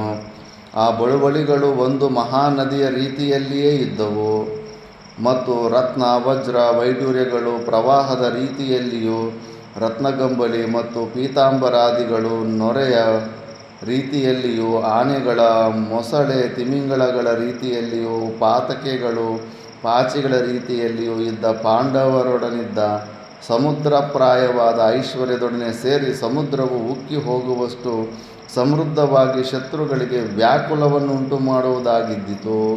ಯುಧಿಷ್ಠಿರನು ಎಲ್ಲವನ್ನೂ ಸ್ವೀಕರಿಸಿ ಯದುವೀರರನ್ನು ಸತ್ಕರಿಸಿದನು. ಕುರುವಂಶದವರು, ವೃಷ್ಣೇಂದಕ ಭೋಜ ವಂಶದವರು ಅನೇಕ ದಿನಗಳವರೆಗೆ ಜೊತೆಯಲ್ಲಿದ್ದುಕೊಂಡು ಧರ್ಮಾತ್ಮರಾದವರು ಅವಸಾನಾಂತರದಲ್ಲಿ ಸ್ವರ್ಗ ಸುಖವನ್ನು ಅನುಭವಿಸುವಂತೆ ಸುಖ ಮತ್ತು ಸಂತೋಷಗಳಿಂದ ಕಾಲ ಕಳೆಯುತ್ತಿದ್ದರು. ಕೆಲವು ವೇಳೆ ಗಟ್ಟಿಯಾಗಿ ನಗುತ್ತಲೂ, ಕೆಲವು ವೇಳೆ ಚಪ್ಪಾಳೆಗಳನ್ನು ತಟ್ಟುತ್ತಲೂ ಯದುಕುರುವೀರರು ತಮ್ಮ ಸಂತೋಷಾಧಿಕ್ಯವನ್ನು ವ್ಯಕ್ತಪಡಿಸುತ್ತಿದ್ದರು. ಬಹುದಿನಗಳವರೆಗೆ ಅಂತಹ ಸಂತೋಷದ ಕ್ರೀಡಾ ವಿನೋದಗಳಲ್ಲಿ ನಲಿಯುತ್ತಿದ್ದರು. ಅನಂತರ ಯುಧಿಷ್ಠಿರನ ಅನುಮತಿಯನ್ನು ಪಡೆದು, ಯುಧಿಷ್ಠಿರನು ಪಾರಿತೋಷಕ ರೂಪದಲ್ಲಿ ಕೊಟ್ಟ ಧನ ಕನಕ ವಸ್ತುಗಳೊಡನೆ ಬಲರಾಮನ ನೇತೃತ್ವದಲ್ಲಿ ಯಾದವರೆಲ್ಲರೂ ದ್ವಾರಕಾಪುರಿಗೆ ಹಿಂದಿರುಗಿದರು. ಶ್ರೀಕೃಷ್ಣನು ಮಾತ್ರ ಅರ್ಜುನನೊಡನೆ ಇಂದ್ರಪ್ರಸ್ಥದಲ್ಲಿಯೇ ಉಳಿದನು. 2 ಗೆಳೆಯರು ಯಮುನಾ ತೀರದಲ್ಲಿದ್ದ ಕಾಡುಗಳಿಗೆ ಹೋಗಿ ಜಿಂಕೆಗಳನ್ನು ಬೇಟೆಯಾಡುತ್ತಿದ್ದರು. ಕೃಷ್ಣಾರ್ಜುನರು ಯಾವಾಗಲೂ ಪರಸ್ಪರ ಅಗಳುತ್ತಲೇ ಇರಲಿಲ್ಲ. ಆ ವೇಳೆಗೆ ದೇವೇಂದ್ರನ ಸತಿಯಾದ ಸಚೀದೇವಿಯು ಜಯಂತನನ್ನು ಹಡೆದಂತೆ, ಪಾರ್ಥನ ಪತ್ನಿಯಾದ ಸುಭದ್ರೆಯು ಕುಲದೀಪಕನಾದ ಸುಪುತ್ರನನ್ನು ಪ್ರಸವಿಸಿದಳು. ಆ ಮಗುವು ಸರ್ವಾಂಗ ಸುಂದರವಾಗಿದ್ದು, ನೀಲವಾದ ತೋಳುಗಳಿಂದಲೂ ಅಗಲವಾದ ವಕ್ಷಸ್ಥಲದಿಂದಲೂ ಎತ್ತಿನಂತೆ ವಿಶಾಲವಾದ ನೇತ್ರಗಳಿಂದಲೂ ಕೂಡಿದ್ದಿತು. ಮಗುವಿಗೆ ಅಭಿಮನ್ಯುವೆಂದು ನಾಮಕರಣವನ್ನು ಮಾಡಿದರು. ನಿರ್ಭೀತನಾಗಿಯೂ ಕೋಪಿಷ್ಠನಾಗಿಯೂ ಇದ್ದು ಶತ್ರುಗಳನ್ನು ಮರ್ದನ ಮಾಡುವ ಸ್ವಭಾವವುಳ್ಳವನಾದುದರಿಂದ ಅರ್ಜುನನ ಮಗನಿಗೆ ಆ ಹೆಸರನ್ನಿಡಲಾಯಿತು. ಬನ್ನಿಯ ಮರವನ್ನು ಕಡೆದಾಗ ಅಗ್ನಿಯು ಹುಟ್ಟುವಂತೆ ಸುಭದ್ರಾರ್ಜುನರಲ್ಲಿ ಅಗ್ನಿಗೆ ಅನುರೂಪವಾದ ತೇಜಸ್ಸುಳ್ಳ ಅಭಿಮನ್ಯು ಹುಟ್ಟಿದನು. ಅವನು ಹುಟ್ಟಿದೊಡನೆ ಯುಧಿಷ್ಠಿರನು ಬ್ರಾಹ್ಮಣರಿಗೆ 10,000 ಗೋವುಗಳನ್ನು ಸುವರ್ಣ ನಾಣ್ಯಗಳನ್ನು ದಾನವಾಗಿ ಕೊಟ್ಟನು. ಚಂದ್ರನು ಜೀವಕೋಟಿಗೆ ಆಹ್ಲಾದಕರನಾಗಿರುವಂತೆ ಅಭಿಮನ್ಯು ಎಲ್ಲರಿಗೂ ಆಹ್ಲಾದವನ್ನುಂಟು ಮಾಡುತ್ತಿದ್ದನು. ಅದರಲ್ಲಿಯೂ ಜನಾರ್ದನನಿಗೆ ಬಾಲನಾದ ಅಭಿಮನ್ಯುವನ್ನು ಕಂಡರೆ ಹೆಚ್ಚು ಪ್ರೀತಿ. ಮಾವಂದರಿಗೆ ತುಂಬ ಪ್ರೀತಿ ಇರುತ್ತೆ, ತಂಗಿಯ ಮಕ್ಕಳು, ಅಕ್ಕನ ಮಕ್ಕಳಂದ್ರೆಗನ. ಮಗುವಿಗೆ ಮಾಡಬೇಕಾಗಿದ್ದ ಜಾತಕರ್ಮ, ನಾಮಕರಣ ಇತ್ಯಾದಿ ಕರ್ಮಗಳನ್ನು ಶ್ರೀಕೃಷ್ಣನೇ ಮಾಡಿಸಿದನು. ಶಿಶುವು ಶುಕ್ಲ ಪಕ್ಷದ ಚಂದ್ರನಂತೆ ದಿನದಿನಕ್ಕೂ ಅಭಿವೃದ್ಧಿಯನ್ನು ಹೊಂದಿತು. ಕಾಲಕ್ರಮದಲ್ಲಿ ಸಾಂಗ ವೇದಾಧ್ಯಯನವನ್ನು ಮಾಡಿ ತನ್ನ ತಂದೆಯಿಂದ ದಿವ್ಯ ಮಾನುಷಶಾಸ್ತ್ರಗಳ ಪ್ರಯೋಗ ಸಂವಿಧಾನಗಳನ್ನು ಅಭ್ಯಾಸ ಮಾಡಿದನು. ಮಂತ್ರಮುಕ್ತ ಅಂದರೆ ಟೀಕಾಕಾರರು ಮಹಾಮಂತ್ರದಿಂದ ಅಭಿಮಂತ್ರಿಸಿ ಬಾಣವನ್ನು ಬಿಡುವುದು, ಇದಕ್ಕೆ ಉಪಸಂಹಾರವಿಲ್ಲ. ಪಾಣಿಮುಕ್ತ ಅಂದರೆ ಸಾಮಾನ್ಯವಾದ ಬಾಣವನ್ನು ಬತ್ತಳಿಕೆಯಿಂದ ತೆಗೆದು ಧನುಸ್ಸಿನಲ್ಲಿ ನಿಯೋಜಿಸಿಬಿಡುವುದು. ಮುಕ್ತ ಅಂದರೆ ಪ್ರಯೋಗ ಮತ್ತು ಉಪಸಂಹಾರಗಳಿರುವ ಮಹಾಸ್ತ್ರಗಳು. ಅಮುಕ್ತ ಅಂದರೆ ಪ್ರಯೋಗಿಸಿದೆಯೇ ಶತ್ರುಗಳನ್ನು ಭಯಪಡಿಸುವ ಅಭಿಮಂತ್ರಿತ ಧ್ವಜಾದಿಗಳು. ಇವು ಧನುರ್ವೇದದ 4 ಪಾದಗಳು. ಸೂತ್ರ, ಶಿಕ್ಷೆ, ಪ್ರಯೋಗ ಮತ್ತು ರಹಸ್ಯ ಈ 4 ಧನುರ್ವೇದದ 4 ಪಾದಗಳನ್ನೆನ್ನುತ್ತಾರೆ.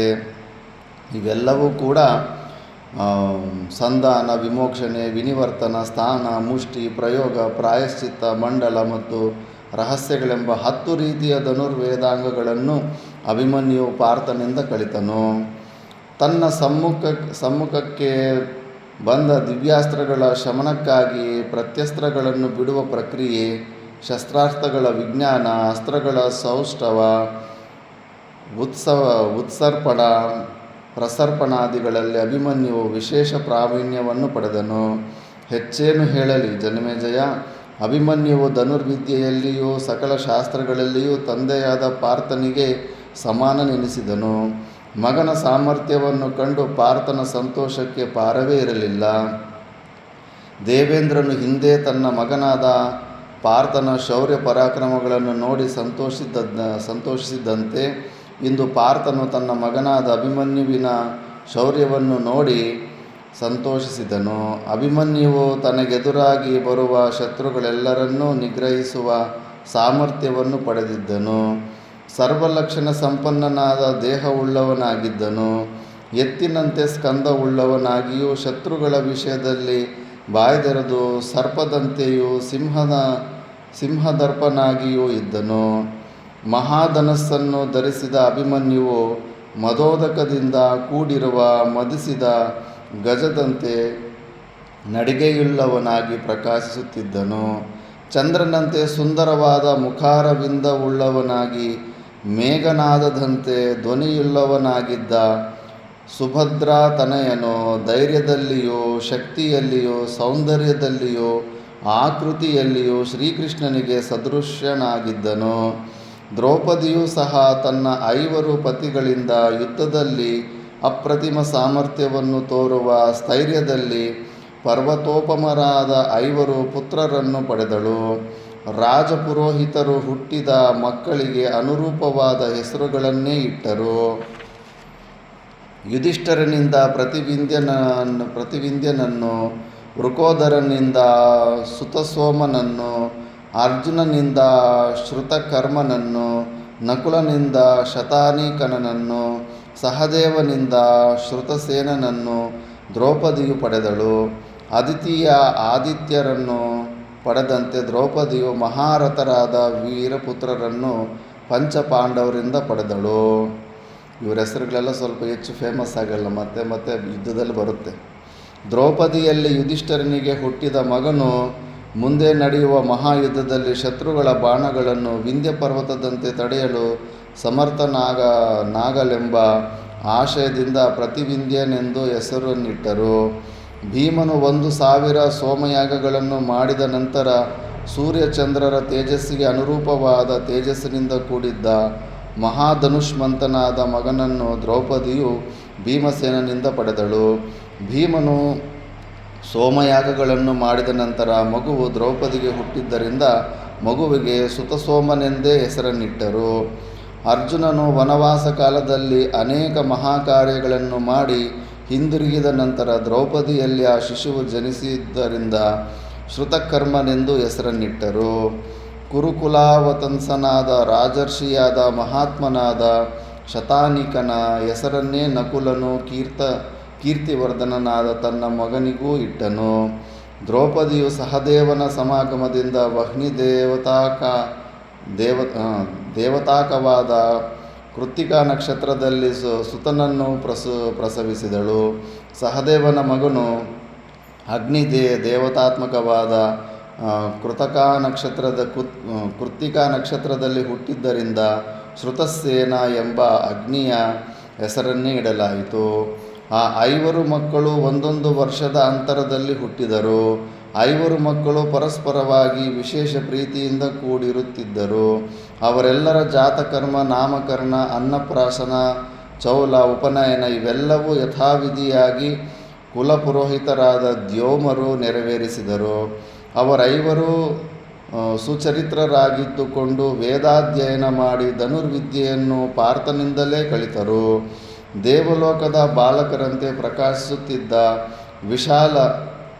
ವಿಶಾಲ ವಕ್ಷರಾದ ಮಕ್ಕಳನ್ನು ಪಡೆದು ಪಂಚಪಾಂಡವರು ಹೆಚ್ಚಿನ ಸಂತೋಷವನ್ನು ಹೊಂದಿದರು.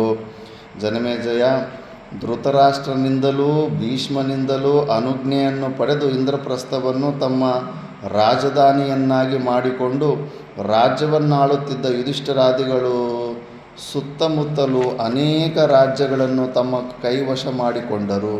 ಮತ್ತು ಇಂಥ ಬಲವಂತರಾದ ಅರ್ಜುನ ಭೀಮ ಇದ್ದಾಗ ಇನ್ನೇನು ಅಕ್ಕಪಕ್ಕದಲ್ಲಿರೋದೆಲ್ಲ ಆಟೋಮೆಟಿಕ್ಕು ಸೇರ್ಕೊಂಡ್ಬಿಡ್ತಾ ಇರ್ತವೆ.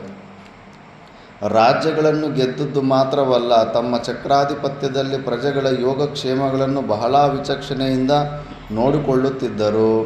ಜೀವಾತ್ಮರು ಸಲಕ್ಷಣವಾದ ನಿರೋಗವಾದ ಪುಣ್ಯ ಕಾರ್ಯವನ್ನೆಸಗುವ ಶರೀರವನ್ನು ಹೊಂದಿ ನಿರ್ಬಾಧಿತರಾಗಿರುವಂತೆ ಯುಧಿಷ್ಠಿರನನ್ನು ಆಶ್ರಯಿಸಿ ಪ್ರಜೆಗಳು ಸುಖದಿಂದಿದ್ದರು. ಒಳ್ಳೆ ರಾಜ ಆದರೆ ಒಳ್ಳೆ ಕೆರೆಗಳು ಬಾವಿಗಳು ಕಟ್ಟಿಕೊಡಿಸಿ ಚೆನ್ನಾಗಿ ನೋಡ್ಕೊತಾ ಇರ್ತಾನೆ. ಧರ್ಮಾರ್ಥ ಕಾಮಗಳೆಂಬ 3 ಪುರುಷಾರ್ಥಗಳನ್ನು ತನ್ನ ಬಂಧುಗಳೆಂದೇ ಭಾವಿಸಿ ಕೊಂಚವಾದರೂ ತಾರತಮ್ಯವಿಲ್ಲದಂತೆ ಧರ್ಮಜನು ಸಾಧಿಸಿಕೊಂಡು ಬರುತ್ತಿದ್ದನು. ಸಮವಾಗಿ ತಾರತಮ್ಯವಿಲ್ಲದೆ ವಿಭಾಗಿಸಲ್ಪಟ್ಟಿರುವ ಧರ್ಮಾರ್ಥ ಕಾಮಗಳಿಗೆ 4ನೆಯದಾದ ಭೂಮಿಯಲ್ಲಿ ಮೂರ್ತಿಮತ್ತಾಗಿರುವ ಮೋಕ್ಷದಂತೆಯೇ ಯುಧಿಷ್ಠಿರನು ಪ್ರಕಾಶಿಸಿದನು. ಅಂದರೆ ಧರ್ಮಾರ್ಥ ಕಾಮ ಪುರುಷಾರ್ಥದಲ್ಲಿ ಮೋಕ್ಷವೇ ಪರಮ ಪುರುಷಾರ್ಥ. ಮೋಕ್ಷ ಇದ್ದಂಗೆ ಯುಧಿಷ್ಠಿರಿದ್ರೆ ಮಿಕ್ಕಿದವರೆಲ್ಲರೂ 3 ಪುರುಷಾರ್ಥಗಳ ಥರ ಕಾಣಿಸ್ತಾ ಇದ್ರಂತೆ. ಪ್ರಜೆಗಳಿಗೆ ರಾಜ್ಯದಲ್ಲಿ ಯಾವ ವಿಧವಾದ ನ್ಯೂನ್ಯತೆಯೂ ಕಂಡು ಬರುತ್ತಿರಲಿಲ್ಲ, ಯಾವುದರ ಕಮ್ಮಿನೂ ಇರಲಿಲ್ಲವಂತೆ. ಪ್ರಜೆಗಳಿಗೆ ರಾಜ್ಯದಲ್ಲಿ ಯುಧಿಷ್ಠಿರನು ವೇದಾಂಗಗಳ ಅಧ್ಯಯನದಲ್ಲಿ ನಿರತನಾಗಿರುತ್ತಿದ್ದನು. ಅನೇಕ ಮಹಾಯಾಗಗಳನ್ನು ಮಾಡುತ್ತಿದ್ದನು ಮತ್ತು ಪ್ರಜೆಗಳ ರಕ್ಷಣೆಯಲ್ಲಿ ಸರ್ವದಾ ಆಸಕ್ತಿಯುಳ್ಳವನಾಗಿದ್ದನು. ಈ ವಿಧವಾದ ಸಕಲ ಗುಣ ಪರಿಪೂರ್ಣನಾದ ರಾಜನನ್ನು ಇಂದ್ರಪ್ರಸ್ಥದ ಪ್ರಜೆಗಳು ಪಡೆದಿದ್ದರು. ಅವರಲ್ಲಿ ಲಕ್ಷ್ಮಿಯು ನೆಲೆಗೊಂಡಳು. ಅವರ ಮನಸ್ಸು ಧರ್ಮಪರಾಯಣವಾಯಿತು. ಧರ್ಮವು ದಿನೇ ದಿನೇ ಅಭಿವೃದ್ಧಿಯನ್ನು ಹೊಂದುತ್ತಿದ್ದಿತು. ದೇಶದ ಎಲ್ಲ ಕಡೆಗಳಲ್ಲಿಯೂ ಧರ್ಮದ ಪುನರುತ್ಥಾನವಾಯಿತು. 4 ಸಹೋದರರಿಂದಲೂ ಆರಾಧಿಸಲ್ಪಡುತ್ತಿದ್ದ ಯುಧಿಷ್ಠಿರನು 4 ವೇದಗಳಿಂದ ನೆರವೇರಿಸಲ್ಪಡುತ್ತಿರುವ ಮಹಾಯಾಗದಂತೆ ಪ್ರಕಾಶಿಸಿದನು. ಪ್ರಜಾಪತಿ ಬ್ರಹ್ಮನನ್ನು ಬೃಹಸ್ಪತಿಯೇ ಮೊದಲಾದ ದೇವತೆಗಳು ಸುತ್ತುವರೆದು ಕುಳಿತಿರುವಂತೆ ಯುಧಿಷ್ಠಿರನ ಸುತ್ತಲೂ ಬೃಹಸ್ಪತಿಗೆ ಸಮಾನರಾದ ದ್ಯೌಮ್ಯಾದಿ ಬ್ರಾಹ್ಮಣೋತ್ತಮರು ಕುಳಿತಿರುತ್ತಿದ್ದರು. ಕಲಂಕರಹಿತನಾದ ಪೂರ್ಣಚಂದ್ರನಲ್ಲಿ ಹೇಗೋ ಹಾಗೆ ಧರ್ಮರಾಜನಲ್ಲಿ ಪ್ರಜೆಗಳು ನೇತ್ರಾನಂದವನ್ನು ಮಾತ್ರವೇ ಪಡೆಯುತ್ತಿರಲಿಲ್ಲ, ಹೃದಯಾನಂದವನ್ನು ಹೊಂದುತ್ತಿದ್ದರು. ಪ್ರಜೆಗಳು ಯುಧಿಷ್ಠಿರನನ್ನು ಕೇವಲ ರಾಜನೆಂಬ ಕಾರಣದಿಂದಲೇ ಗೌರವಿಸುತ್ತಿರಲಿಲ್ಲ. ಯುಧಿಷ್ಠಿರನಲ್ಲಿ ಪ್ರಜೆಗಳಿಗೆ ಅನಿರ್ವಾಚ್ಯವಾದ ಸಹಜವಾದ ಪ್ರೇಮವೂ ಮೂಡಿದ್ದಿತು. ಆ ಕಾರಣದಿಂದಲೇ ಪ್ರಜೆಗಳು ಧರ್ಮರಾಜನನ್ನು ಕಂಡು ಹೃದಯದಲ್ಲಿಯೂ ಆನಂದಿಸುತ್ತಿದ್ದರು. ರಾಜ ಯುಧಿಷ್ಠಿರನು ಯಾವಾಗಲೂ ಪ್ರಜೆಗಳ ಪ್ರಿಯಹಿತಾಕಾಂಕ್ಷಿಯಾಗಿಯೇ ಇರುತ್ತಿದ್ದನು. ಪ್ರಿಯಭಾಷಿಯಾದ ಬುದ್ಧಿವಂತನಾದ ಯುಧಿಷ್ಠಿರನು ಅಯುಕ್ತವಾದುದನ್ನಾಗಲಿ, ಅಸತ್ಯವಾದುದನ್ನಾಗಲಿ, ಅಸಹ್ಯವಾದುದನ್ನಾಗಲಿ, ಅಪ್ರಿಯವಾದುದನ್ನಾಗಲಿ ಎಂದೂ ಹೇಳುತ್ತಿರಲಿಲ್ಲ. ತನ್ನ ಶರೀರಕ್ಕೆ ಹಿತವನ್ನುಂಟು ಮಾಡಿಕೊಳ್ಳುವ ಅಥವಾ ಹಿತವನ್ನು ಬಯಸುವ ರೀತಿಯಲ್ಲಿ ಸಕಲ ಪ್ರಜೆಗಳಿಗೂ ಹಿತವನ್ನೇ ಉಂಟು ಮಾಡುತ್ತಾ ಅವರ ಆನಂದದೊಡನೆ ತಾನೂ ಆನಂದ ಪಡುತ್ತಾ ಕಾಲ ಕಳೆಯುತ್ತಿದ್ದನು. ಪಾಂಡವರೆಲ್ಲರೂ ತಮ್ಮ ಭುಜಬಲ ಪರಾಕ್ರಮಗಳಿಂದ ಸಕಲ ರಾಜರನ್ನು ಸಂತಾಪಗೊಳಿಸುತ್ತಾ ಅವರೆಲ್ಲರನ್ನೂ ಆಶ್ರಿತರನ್ನಾಗಿ ಮಾಡಿಕೊಂಡು ಶತ್ರುಗಳ ಭಯವಿಲ್ಲದವರಾಗಿ ಆನಂದದಿಂದ ಕಾಲ ಕಳೆಯುತ್ತಿದ್ದರು. ಕೆಲವು ದಿನಗಳು ಕಳೆದವು. ಒಂದು ದಿನ ಪಾರ್ಥನು ಶ್ರೀಕೃಷ್ಣನೊಡನೆ ಹೇಳಿದನು, ಕೃಷ್ಣ, ಬೇಸಿಗೆಯ ಕಾಲವು ಬಂದಿದೆ. ಜಲಕ್ರೀಡೆಯಾಡಲು ಯೋಗ್ಯವಾದ ಕಾಲವಿದು. ಬಂಧು ಮಿತ್ರರೊಡನೆ ಯಮುನಾ ನದಿಗೆ ಹೋಗಿ ಅಲ್ಲಿ ವಿಹಾರ ಮಾಡಿಕೊಂಡು ಸಾಯಂಕಾಲ ಹಿಂದಿರುಗುವ ಅಭಿಲಾಷೆ ಇದೆ. ನಿನ್ನ ಅಭಿಪ್ರಾಯವೇನು? ಕುಂತಿಸುತನೇ, ನಿನಗೆ ಇಷ್ಟವಾದದ್ದೇ ನನಗೂ ಇಷ್ಟವಾಗಿರೋದು. ಮಿತ್ರರೊಡನೆ ಯಮುನೆಗೆ ಹೋಗಿ ಯಥಾಸುಖವಾಗಿ ಮನಬಂದಂತೆ ಜಲಕ್ರೀಡೆಯಾಡೋಣ. ಯುಧಿಷ್ಠಿರನ ಅನುಮತಿಯನ್ನು ಪಡೆದು ಬಂಧು ಮಿತ್ರ ಪರಿವಾರ ಸಮೇತರಾದ ಕೃಷ್ಣಾರ್ಜುನರು ವಿಹಾರಾರ್ಥವಾಗಿ ಯಮುನಾ ನದಿಗೆ ಹೊರಟರು. ಯಮುನೆಯ ದಡದಲ್ಲಿ ಅವರೆಲ್ಲರ ವಿಹಾರಾರ್ಥವಾಗಿಯೇ ಒಂದು ಪ್ರದೇಶವನ್ನು ಸಿದ್ಧಪಡಿಸಲಾಗಿತ್ತು. ಅಲ್ಲಿ ನಾನಾ ಜಾತಿಗಳ ಮರ, ಗಿಡ, ಬಳ್ಳಿಗಳಿದ್ದು ಅವುಗಳ ಮಧ್ಯದಲ್ಲಿ ನಯನ ಮನೋಹರವಾದ ಸೌಧಗಳು ನಿರ್ಮಿಸಲ್ಪಟ್ಟಿದ್ದು ಆ ಸ್ಥಳವು ದೇವನಗರಿಯಂತೆ ಪ್ರಕಾಶಿಸುತ್ತಿದ್ದಿತು. ಡೆಲ್ಲಿ, ಈಗಿರೋ ಡೆಲ್ಲಿನೇ ಇಂದ್ರಪ್ರಸ್ಥ. ಈಗ ಯಮುನಾ ನದಿಯಲ್ಲಿ ಚರಂಡಿ ನೀರು ಥರ ಇರುತ್ತೆ. ಎಲ್ಲ ಡೆಲ್ಲಿಲಿರೆಲ್ಲ ವೇಸ್ಟ್ ಎಲ್ಲ ಬಿದ್ದುಬಿಟ್ಟು ವೈಟ್ ಕಲರ್ ನೊರೆನೇ ಕಾಣಿಸ್ತಾ ಇರುತ್ತೆ ನದಿಯಲ್ಲಿ. ಮೊನ್ನೆ ಮೋದಿ ಸ್ವಲ್ಪ ಕ್ಲೀನ್ ಮಾಡಿಸಿದ್ದಾನೆ. ಇಷ್ಟು ಅದ್ಭುತವಾಗಿರುವಂಥ ಯಮುನಾ ನದಿ ಡೆಲ್ಲಿನಲ್ಲಿ ಈಗ ನೋಡೋದಕ್ಕಾಗೋದಿಲ್ಲ. ಆ ಸೌಧಗಳಲ್ಲಿ ಪರಿವಾರ ಸಹಿತವಾದ ಕೃಷ್ಣಾರ್ಜುನರಿಗಾಗಿ ಅತ್ಯುತ್ತಮವಾದ ಭಕ್ಷ್ಯಭೋಜ್ಯಗಳು, ಲೇಹ್ಯ, ಚೋಷ್ಯ, ಪಾನೀಯಗಳು, ಪುಷ್ಪಹಾರಗಳು, ನಾನಾ ಬಗೆಯ ಅಗರು ಗಂಧಗಳು ಸಿದ್ಧವಾಗಿದ್ದವು. ಕೃಷ್ಣಾರ್ಜುನರು ರತ್ನಖಚಿತವಾಗಿದ್ದ ಆ ಸೌಧಗಳನ್ನು ಸಕಲ ಪರಿವಾರದೊಡನೆ ಪ್ರವೇಶಿಸಿದರು. ಪರಿವಾರದಲ್ಲಿ ಒಬ್ಬೊಬ್ಬರು ತಮ್ಮ ಮನಬಂದಂತೆ ಒಂದೊಂದು ಕ್ರೀಡೆಯಲ್ಲಿ ನಿರತರಾದರು. ವಿಪುಲ ಶ್ರೋಣೀಯರಾದ ಮನೋಹರವಾದ ಕುಚದ್ವಯ ಭಾರದಿಂದ ಬಳಕುತ್ತಿರುವ ಯೌವನ ಮದದಿಂದ ಮನಬಂದಂತೆ ಹೆಜ್ಜೆಗಳನ್ನಿಡುತ್ತಿದ್ದ ವಾಮಲೋಚನೆಯರು ಕೃಷ್ಣಾರ್ಜುನರ ಆದೇಶದಂತೆ ಯಥೇಚ್ಛವಾಗಿ ಕ್ರೀಡಿಸಲು ಪ್ರಾರಂಭಿಸಿದರು. ಕೆಲವರು ಉದ್ಯಾನವನದಲ್ಲಿಯೂ, ಕೆಲವರು ಯಮುನೆಯಲ್ಲಿಯೂ ಮತ್ತು ಸೌಧದ ಒಳಭಾಗದಲ್ಲಿಯೂ ವಿಹರಿಸುತ್ತಿದ್ದರು. ರಾಜ ಪರಿವಾರದವರೆಲ್ಲರೂ ಕ್ರೀಡೆಗಳಲ್ಲಿ ನಿರತರಾದರು. ದ್ರಾಕ್ಷಾರಸವನ್ನು ಕುಡಿದು ಮದಿಸಿದ ದ್ರೌಪದಿ, ಸುಭದ್ರೆಯರು ಕ್ರೀಡೆಗಳಲ್ಲಿ ಭಾಗವಹಿಸಿ ಅಮೂಲ್ಯವಾದ ವಸ್ತ್ರಾಭರಣಗಳನ್ನು ತಮ್ಮ ಜೊತೆಗಾತಿಯರಿಗೆ ಪಾರಿತೋಷಕವಾಗಿ ಕೊಡುತ್ತಿದ್ದರು. ವರಾಂಗನೆಯರಲ್ಲಿ ಕೆಲವರು ಆನಂದದಿಂದ ನೃತ್ಯ ಮಾಡುತ್ತಲೂ ಕೆಲವರು ಕೇಕೆ ಹಾಕುತ್ತಲೂ ಇದ್ದರು. ಕೆಲವು ಸ್ತ್ರೀಯರು ತಮ್ಮ ಜೊತೆಗಾತಿಯರನ್ನು ಪರಿಹಾಸ ಮಾಡಿ ನಗುತ್ತಿದ್ದರು. ಕೆಲವು ಸ್ತ್ರೀಯರು ದ್ರಾಕ್ಷಾರಸವನ್ನು ಕುಡಿಯುವುದರಲ್ಲಿ ನಿರತರಾಗಿದ್ದರು. ತಮ್ಮ ತಮ್ಮ ಆಟಗಳಲ್ಲಿ ಒಬ್ಬೊಬ್ಬಳು ಮತ್ತೊಬ್ಬಳ ಮುಖವನ್ನು ನೋಡುವುದು, ಕೇಕೆ ಹಾಕಿಕೊಂಡು ನಗುವುದು, ಒಬ್ಬ ಯುವತಿಯು ಮತ್ತೊಬ್ಬ ಯುವತಿಯನ್ನು ವ್ಯಾಜಾಂತರದಿಂದ ಜಗಳಕ್ಕೆ ಕರೆಯುವುದು, ಹೊಡೆಯುವುದು, ಇಂತಹ ಕಲಹಗಳನ್ನು ನೋಡಿ ಬೇಸರಪಟ್ಟು ಒಬ್ಬಿಬ್ಬ ಯುವತಿಯರು ದೂರ ಹೋಗಿ ತಮ್ಮ ರಹಸ್ಯ ವಿಷಯಗಳನ್ನು ಪರಸ್ಪರವಾಗಿ ಮಾತನಾಡಿಕೊಳ್ಳುವುದು ಇತ್ಯಾದಿಗಳು ಆ ಉದ್ಯಾನವನದಲ್ಲಿ ನಡೆಯುತ್ತಿದ್ದವು. ಇನ್ನು ಫ್ರೆಂಡ್ಸ್ ಅಂದಮೇಲೆ ಹಂಗೆ ಎಂಜಾಯ್ ಮಾಡ್ಕೊತಾ ಇರ್ತಾರೆ. ವೀಣಾ, ವೇಣು, ಮೃದಂಗಾದಿಗಳ ಸುಮಧುರವಾದ ಧ್ವನಿಗಳಿಂದ ಆ ಭವನವು ಮತ್ತು ವನವು ತುಂಬಿ ಹೋಯಿತು. ಸಕಲ ಪರಿವಾರದವರನ್ನು ಆಟಪಾಠಗಳಲ್ಲಿ ನಿಯೋಜಿಸಿ ಕೃಷ್ಣಾರ್ಜುನರು ಉದ್ಯಾನವನಕ್ಕೆ ಅನತಿ ದೂರದಲ್ಲಿದ್ದ ಮನೋರಮ್ಯವಾದ ಪ್ರದೇಶವೊಂದರಲ್ಲಿ ಸಿದ್ಧಪಡಿಸಿದ್ದ ರತ್ನಖಚಿತವಾದ ಆಸನಗಳ ಮೇಲೆ ಕುಳಿತು ಮಾತನಾಡುತ್ತಿದ್ದರು. ತಾವು ಹಿಂದೆ ಮಾಡಿದ ಅನೇಕ ವಿಧವಾದ ಸಾಹಸ ಕಾರ್ಯಗಳನ್ನು, ಇತರ ವಿಷಯಗಳನ್ನು ನೆನೆದು ಪ್ರಸ್ತಾಪ ಮಾಡುತ್ತಿದ್ದರು. ಸ್ವರ್ಗದ ಅಶ್ವಿನಿ ದೇವತೆಗಳಂತೆ ಸುಂದರವಾದ ದೇಹಕಾಂತಿಯಿಂದ ಪ್ರಕಾಶಿಸುತ್ತಿದ್ದ ಕೃಷ್ಣಾರ್ಜುನರ ಸಮೀಪಕ್ಕೆ ಬ್ರಾಹ್ಮಣನೊಬ್ಬನು ಆ ವೇಳೆಗೆ ಸರಿಯಾಗಿ ಬಂದನು. ಸಾಲವೃಕ್ಷದಂತೆ ಬೃಹದಾಕಾರನಾಗಿಯೂ ಪುಟಕ್ಕೆ ಹಾಕಿದ ಚಿನ್ನದಂತೆ ಹೊಂಬಣ್ಣದ ಕಾಂತಿಯುಳ್ಳವನಾಗಿಯೂ ಹಳದಿ ಮತ್ತು ಹಸುರು ಮಿಶ್ರವಾದ ಬಣ್ಣದಿಂದ ಪ್ರಕಾಶಿಸುತ್ತಿದ್ದ ಗಡ್ಡ ಮೀಸೆಯುಳ್ಳವನಾಗಿಯೂ ಜಟಾಧಾರಿಯಾಗಿಯೂ ನಾರು ಬಟ್ಟೆಯನ್ನು ಧರಿಸಿದವನಾಗಿಯೂ ಬಾಲಸೂರ್ಯನಂತೆ ಪ್ರಕಾಶಮಾನನಾಗಿಯೂ ಕಮಲದ ಎಲೆಯಂತೆ ವಿಶಾಲವಾದ ಮುಖವುಳ್ಳವನಾಗಿಯೂ ಅಧಿಕವಾದ ತೇಜಸ್ಸಿನಿಂದ ಪ್ರಜ್ವಲಿಸುತ್ತಾ ಇದ್ದ ಬ್ರಾಹ್ಮಣೋತ್ತಮನು ತಮ್ಮ ಸಮೀಪಕ್ಕೆ ಬಂದೊಡನೆ ಕೃಷ್ಣಾರ್ಜುನರು ಮೇಲೆದ್ದಿ ನಿಂತರು. ಪ್ರೋಟೋಕಾಲ್ ಹಂಗಿರುತ್ತೆ. ಎಷ್ಟು ದೊಡ್ಡ ರಾಜರಾದರೂ ಕೂಡ ರಾಜರಿಗಿಂತ ಬ್ರಾಹ್ಮಣ ಶ್ರೇಷ್ಠ, ಬ್ರಾಹ್ಮಣನಿಗಿಂತ ಸನ್ಯಾಸಿ ಪದವಿ ಶ್ರೇಷ್ಠ ಅಂತ ಅವೆಲ್ಲ ಬಂದಾಗ ಅವು ಪ್ರೋಟೋಕಾಲ್ಸ್ ಫಾಲೋ ಮಾಡ್ತಿದ್ರು ಅವರು. ಜನಮೇಜಯ ಖಾಂಡವ ವನದ ಸಮೀಪದಲ್ಲಿಯೇ ನಿಂತಿದ್ದ ಲೋಕ ಪ್ರವೀರರಾದ ಕೃಷ್ಣಾರ್ಜುನರನ್ನು ಕುರಿತು ಬ್ರಾಹ್ಮಣನು ಹೇಳಿದನು. ನಾನು ಅತ್ಯಧಿಕವಾಗಿ ತಿನ್ನುವ ಸ್ವಭಾವವುಳ್ಳ ಬ್ರಾಹ್ಮಣನು. ನನಗೆ ಎಷ್ಟು ತಿಂದರೂ ತೃಪ್ತಿಯೇ ಆಗುವುದಿಲ್ಲ. ಇನ್ನೂ ತಿನ್ನುತ್ತಿರಬೇಕೆನ್ನಿಸುತ್ತದೆ. ನಾನೊಬ್ಬ ಹೊಟ್ಟೆ ಬಾಕು. ಮಹಾಶೂರರಾದ ನಿಮ್ಮಿಬ್ಬರನ್ನು ನಾನಿಂದು ಭಿಕ್ಷೆ ಬೇಡಲು ಬಂದಿದ್ದೇನೆ. ನೀವಿಬ್ಬರೂ ಸೇರಿ ಒಂದು ಬಾರಿಯಾದರೂ ಭೋಜನ ವಿಷಯದಲ್ಲಿ ನನಗೆ ತೃಪ್ತಿಯುಂಟಾಗುವಂತೆ ಮಾಡಿರಿ. ಕೃಷ್ಣಾರ್ಜುನರು ಬ್ರಾಹ್ಮಣನ ಮಾತುಗಳನ್ನು ಕೇಳಿದ ನಂತರ ಹೇಳಿದರು. ಬ್ರಾಹ್ಮಣೋತ್ತಮರೇ, ನಿಮಗಿಷ್ಟವಾದ ಆಹಾರವು ಯಾವುದು? ನಿಮಗಿಷ್ಟವಾದದ್ದನ್ನೇ ಪ್ರಯತ್ನಪೂರ್ವಕವಾಗಿ ತಂದುಕೊಟ್ಟು ನಿಮಗೆ ತೃಪ್ತಿಯನ್ನುಂಟು ಮಾಡುವೆವು. ಕೃಷ್ಣಾರ್ಜುನರು ಹೀಗೆ ಆಶ್ವಾಸನೆಯನ್ನು ಕೊಟ್ಟು ಯಾವ ವಿಧವಾದ ಆಹಾರವು ಬೇಕೆಂದು ಬ್ರಾಹ್ಮಣನನ್ನು ಪ್ರಶ್ನಿಸಲಾಗಿ ಬ್ರಾಹ್ಮಣನು ಹೇಳಿದನು. ನನಗೆ ಸಾಧಾರಣವಾದ ಭೋಜನದ ಅಪೇಕ್ಷೆ ಇಲ್ಲ.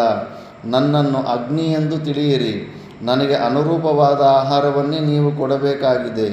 ಅನತಿ ದೂರದಲ್ಲಿರುವ ಈ ಖಾಂಡವ ವನವು, ಇಂದೋರು ನಮ್ಮ ಆಶ್ರಮ ಇರೋ ಜಾಗ ಮಧ್ಯಪ್ರದೇಶ, ಖಾಂಡವ ವನವು ಆ ಹೆಸರೇ ಖಾಂಡವನವನ್ನೇ ಖಂಡವಾ ಜಿಲ್ಲೆ ಅಂತಾರೆ. ಇಂದ್ರನಿಂದ ರಕ್ಷಿಸಲ್ಪಡುತ್ತಿದ್ದ ಆ ಕಾರಣದಿಂದಲೇ ಈ ಖಾಂಡವ ವನವನ್ನು ನಾನು ಭಕ್ಷಿಸಲು ಅಸಮರ್ಥನಾಗಿದ್ದೇನೆ. ಇಂದ್ರನು ಈ ವನವನ್ನು ರಕ್ಷಿಸಲು ಕಾರಣವೂ ಇದೆ. ಇಲ್ಲಿಯೇ ಇಂದ್ರನ ಗೆಳೆಯನಾದ ತಕ್ಷಕನೆಂಬ ನಾಗರಾಜನು ತನ್ನ ಬಂಧು ಮಿತ್ರ ಸಮೇತನಾಗಿ ವಾಸ ಮಾಡುತ್ತಿದ್ದಾನೆ. ತಕ್ಷಕನ ಕಾರಣದಿಂದಾಗಿ ಇಲ್ಲಿ ಲಕ್ಷಾಂತರ ಪ್ರಾಣಿಗಳು ಸುರಕ್ಷಿತವಾಗಿವೆ. ನಾನು ಹಲವು ಬಾರಿ ಖಾಂಡವ ದಹನಕ್ಕೆ ಪ್ರಯತ್ನಿಸಿದರೂ ಸಾಧ್ಯವಾಗಲಿಲ್ಲ.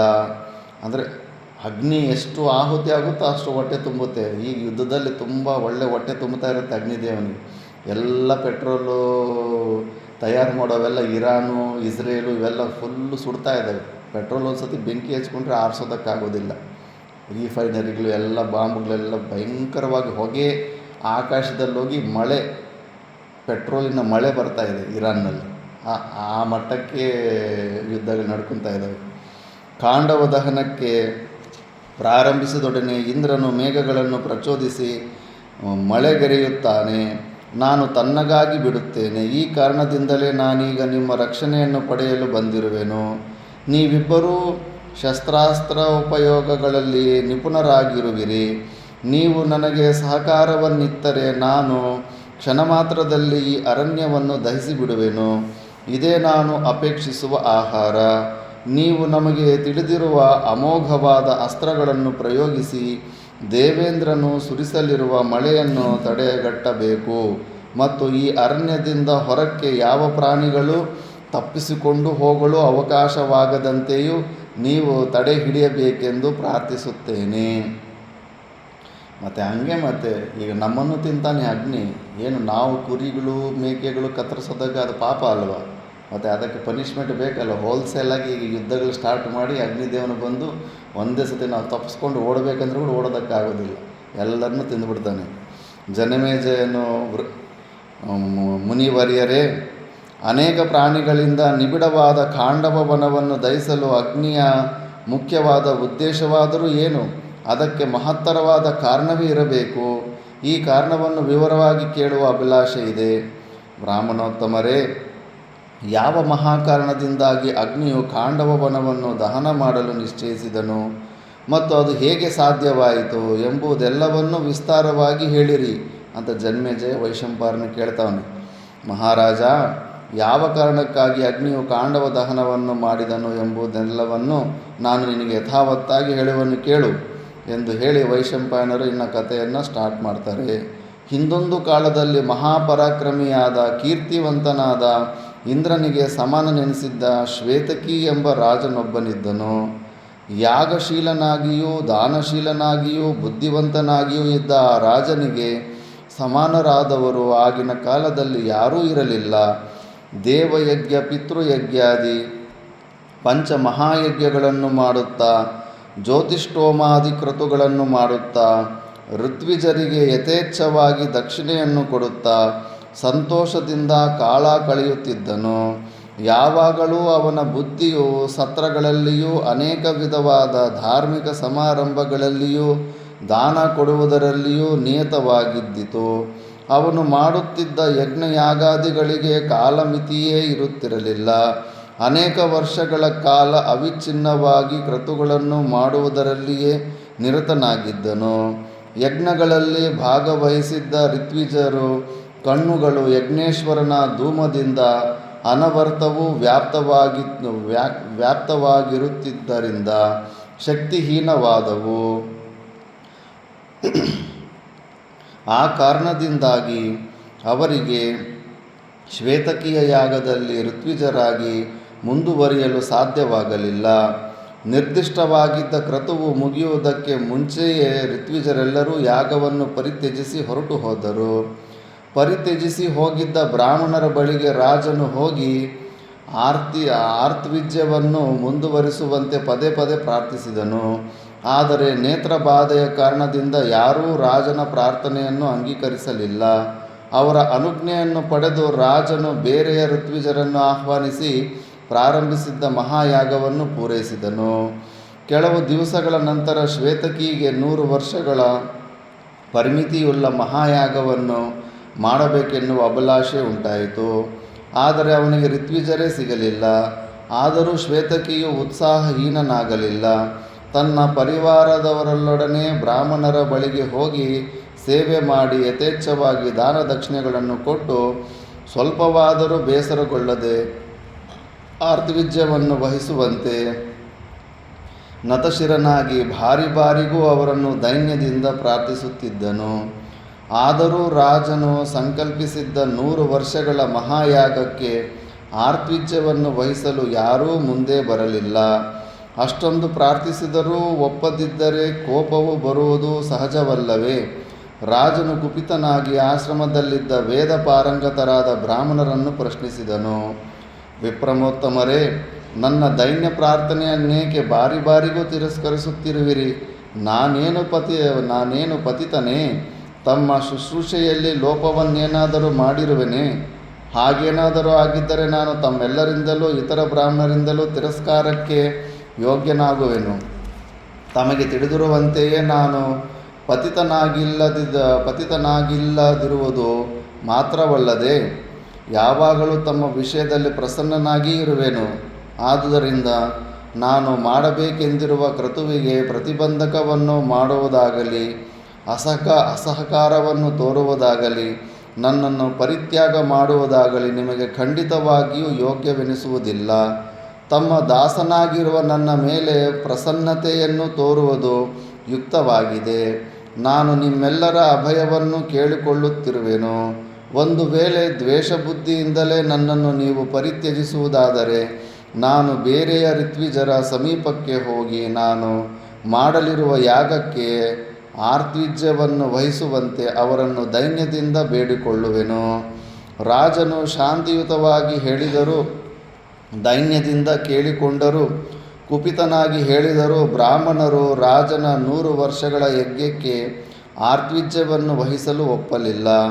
ತಾವು ಸಹ ಕೋಪಗೊಂಡವರಂತೆಯೇ ನಟಿಸುತ್ತಾ ರಾಜನಿಗೆ ಹೇಳಿದರು, ಮಹಾರಾಜ, ನೀನು ಪ್ರಾರಂಭಿಸಲಿರುವ ಕ್ರತುವಿಗೆ ಕಾಲಮಿತಿಯೇ ಇಲ್ಲ, ಅವಿಚ್ಛಿನ್ನವಾಗಿ ನಡೆಯುವುದಾಗಿದೆ. ನಾವಾದರೋ ಇದುವರೆಗೂ ಆರ್ತ್ವಿಜ್ಯವನ್ನು ವಹಿಸಿ ಬಹಳ ಬಳಲಿದ್ದೇವೆ. ಆದುದರಿಂದ ಈ ಸಮಯದಲ್ಲಿ ನಮ್ಮನ್ನು ಬಿಟ್ಟು ಕೊಡುವುದು ಅಥವಾ ನಮಗೆ ಸ್ವಲ್ಪ ವಿರಾಮ ಕೊಡುವುದು ನಿನಗೆ ಯೋಗ್ಯವಾಗಿದೆ. ಆದರೆ ನೀನು ಮೋಹಪರವಶನಾಗಿ ಮುಂದಿನ ಕ್ರತುವಿನ ಆರಂಭಕ್ಕೆ ಅವಸರಪಡಿಸುತ್ತಿರುವೆ.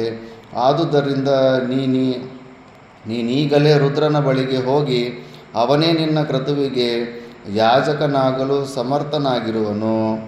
ಬ್ರಾಹ್ಮಣರ ಆಕ್ಷೇಪಕರವಾದ ಮಾತುಗಳನ್ನು ಕೇಳಿ ಶ್ವೇತಕಿಗೆ ಕೋಪವು ಮತ್ತೂ ಹೆಚ್ಚಿತು. ರುದ್ರನನ್ನೇ ಯಾಜಕನನ್ನಾಗಿ ಮಾಡಿಕೊಳ್ಳುವನೆಂಬ ನಿರ್ಧಾರದಿಂದ ಕೈಲಾಸ ಪರ್ವತಕ್ಕೆ ಹೋಗಿ ಮಹಾದೇವನನ್ನು ಕುರಿತು ಉಗ್ರವಾದ ತಪಸ್ಸನ್ನು ಮಾಡಲು ಪ್ರಾರಂಭಿಸಿದನು. ಅನೇಕ ದಿವಸಗಳವರೆಗೆ ಆಹಾರವನ್ನೇ ಪರಿತ್ಯಜಿಸಿದನು. ಹಣ್ಣುಗಳನ್ನು, ಗೆಡ್ಡೆ ಗೆಣಸುಗಳನ್ನು, ಅನ್ನವನ್ನು 12 ದಿವಸಗಳಿಗೊಮ್ಮೆ ಅಥವಾ 16 ದಿವಸಗಳಿಗೊಮ್ಮೆ ತೆಗೆದುಕೊಳ್ಳುತ್ತಿದ್ದನು. ತಪಸ್ಸು ಮಾಡೋರು ಸಗುಣ ಸಾಕಾರ ರೂಪವನ್ನು ಹೊಂದಬೇಕಂದ್ರೆ ಇಷ್ಟೊಂದು ತಪಸ್ಸಿರೆ ಅನ್ನ ಬಿಡ್ತಾರೆ. 15 ದಿವಸಕ್ಕೊಂದ್ಸತಿ, 16 ದಿವಸಕ್ಕೊಂದ್ಸತಿ. 6 ತಿಂಗಳ ಕಾಲ ತದೇಕ ಚಿತ್ತನಾಗಿ ಸ್ಥಾಣುವಿನಂತೆ ನಿಂತಲ್ಲಿಂದ ಚಲಿಸದೆ ಕೈಗಳನ್ನು ಮೇಲೆತ್ತಿಕೊಂಡು ಉಗ್ರವಾದ ತಪಶ್ಚರಣೆಯನ್ನು ಮಾಡಿದನು. ಶ್ವೇತಕಿಯ ನಿಶ್ಚಲವಾದ ಮತ್ತು ಕಠಿಣವಾದ ತಪಸ್ಸನ್ನು ನೋಡಿ ಶಂಕರನು ಸುಪ್ರೀತನಾಗಿ ಅವನ ಸಮೀಪಕ್ಕೆ ಬಂದು ಹೇಳಿದನು, ಪುರುಷ ವ್ಯಾಘ್ರನೇ, ನಿನ್ನ ನಿಶ್ಚಲ ತಪಸ್ಸಿನಿಂದ ಪ್ರಸನ್ನನಾಗಿರುವೆನು. ನಿನಗೆ ಮಂಗಲವಾಗಲಿ. ಅಪೇಕ್ಷಿತವಾದ ವರವನ್ನು ಕೇಳು. ರಾಜರ್ಷಿಯಾದ ಶ್ವೇತಕಿಯು ಭಗವಂತನಿಗೆ ಸಾಷ್ಟಾಂಗ ಪ್ರಣಾಮವನ್ನು ಮಾಡಿ ಬದ್ಧಾಂಜಲಿಯಾಗಿ ನಿಂತು ಹೇಳಿದನು, ಸುರೇಶ್ವರನೇ, ಸರ್ವಲೋಕ ಸಮಸ್ಕೃತನಾದ ನೀನು ನನ್ನ ತಪಸ್ಸಿನಿಂದ ಸಂತುಷ್ಟನಾಗಿರುವೆಯಾದರೆ ಮತ್ತು ನನ್ನ ಮೇಲೆ ಪ್ರೀತಿಯುಳ್ಳವನಾಗಿದ್ದರೆ ದೇವದೇವೇಶನೇ, ನಾನು ಮಾಡಲಿರೋ ಯಜ್ಞವನ್ನು ನಡೆಸಿಕೊಡು. ರಾಜನ ಮಾತುಗಳನ್ನು ಕೇಳಿ ಮತ್ತು ಸಂತುಷ್ಟನಾದ ಪರಮೇಶ್ವರನು ಮುಗುಳ್ನಗೆಯೊಡನೆ ರಾಜನನ್ನು ಕುರಿತು ಹೇಳಿದನು, ಮಹಾರಾಜ, ನಾವು ಯಾವಾಗಲೂ ಯಾಜಕರಾಗುವುದಿಲ್ಲ. ಆದರೂ ನನ್ನನ್ನು ಯಾಜಕನನ್ನಾಗಿ ಮಾಡಿಕೊಳ್ಳುವ ಉದ್ದೇಶದಿಂದಲೇ ನೀನು ಅತಿ ಕಠೋರವಾದ ತಪಸ್ಸನ್ನು ಮಾಡಿರುವೆ. ಆದುದರಿಂದ ಒಂದು ನಿಬಂಧನೆಯೊಡನೆ ನಾನು ನಿನ್ನ ಕ್ರತುವಿಗೆ ಯಾಜಕನಾಗುವೆ. ಮಹಾರಾಜ, ನೀನು ಬ್ರಹ್ಮಚರ್ಯದಿಂದಿರುತ್ತಾ 12 ವರ್ಷಗಳ ಕಾಲ ಅವಿಚ್ಛಿನ್ನವಾಗಿ ಯಜ್ಞೇಶ್ವರನನ್ನು ಆಜ್ಯಧಾರೆಗಳಿಂದ ತೃಪ್ತಿಗೊಳಿಸಬೇಕು. ಅನಂತರ ನೀನು ಯಾವ ಕಾಮನೆಯಿಂದ ನನ್ನನ್ನು ಪ್ರಾರ್ಥಿಸಿರುವೆಯೋ ಆ ನಿನ್ನ ಕಾಮನೆಯೂ ಪೂರ್ಣವಾಗುವುದು. ನಾನು ನಿನ್ನ ಯಾಜಕನಾಗುವೆನು ಎಂದು ಹೇಳಿ ಪರಶಿವನು ಅಂತರ್ಧಾನ ಹೊಂದಿದನು. ಮಹೇಶನು ಹೇಳಿದಂತೆಯೇ ಶ್ವೇತಕಿಯ 12 ವರ್ಷಗಳ ಕಾಲ ಬ್ರಹ್ಮಚರ್ಯ ವ್ರತದಿಂದಿದ್ದು ಯಜ್ಞೇಶ್ವರನಿಗೆ ಸತತವಾಗಿ ಆಜ್ಯಧಾರೆಗಳನ್ನು ಸಮರ್ಪಿಸಿದನು. 12 ವರ್ಷಗಳು ಮುಗಿದ ನಂತರ ಪರಮೇಶ್ವರನೇ ಶ್ವೇತಕಿಯ ಬಳಿಗೆ ಬಂದು ಪರಮಪ್ರೀತನಾಗಿ ಹೇಳಿದನು, ನರಶ್ರೇಷ್ಠನೇ, ನೀನು ಮಾಡಿರುವ ಈ ಕರ್ಮದಿಂದ ನಾನು ಅತ್ಯಂತ ಸಂತುಷ್ಟನಾಗಿರುವೆನು. ಯಾಜಕತ್ವವು ಬ್ರಾಹ್ಮಣರಿಗೆ ಮಾತ್ರವೇ ವಿಧಿಯುಕ್ತವಾಗಿದೆ. ಆದುದರಿಂದ ನಾನೇ ಸ್ವತಃ ಬಂದು ನಿನ್ನ ಯಜ್ಞಕ್ಕೆ ಯಾಜಕನಾಗಲಾರೆನು. ಭೂಲೋಕದಲ್ಲಿ ಸುಪ್ರಸಿದ್ಧನಾದ ಬ್ರಾಹ್ಮಣನೊಬ್ಬನಿರುವನು. ಅವನು ನನ್ನ ಅಂಶದಿಂದಲೇ ಸಂಭೂತನಾಗಿ ದುರ್ವಾಸನೆಂದೇ ವಿಖ್ಯಾತನಾಗಿರುವನು. ಮಹಾನುಭಾವನಾದ ಆ ಬ್ರಾಹ್ಮಣ ಶ್ರೇಷ್ಠನು ನನ್ನ ನಿರ್ದೇಶನದಂತೆ ನಿನಗೆ ಯಾಜಕನಾಗುವನು. ಕ್ರತುವಿಗೆ ಬೇಕಾದ ಸಂಭಾರಗಳೆಲ್ಲವನ್ನೂ ಸಿದ್ಧ ಮಾಡು.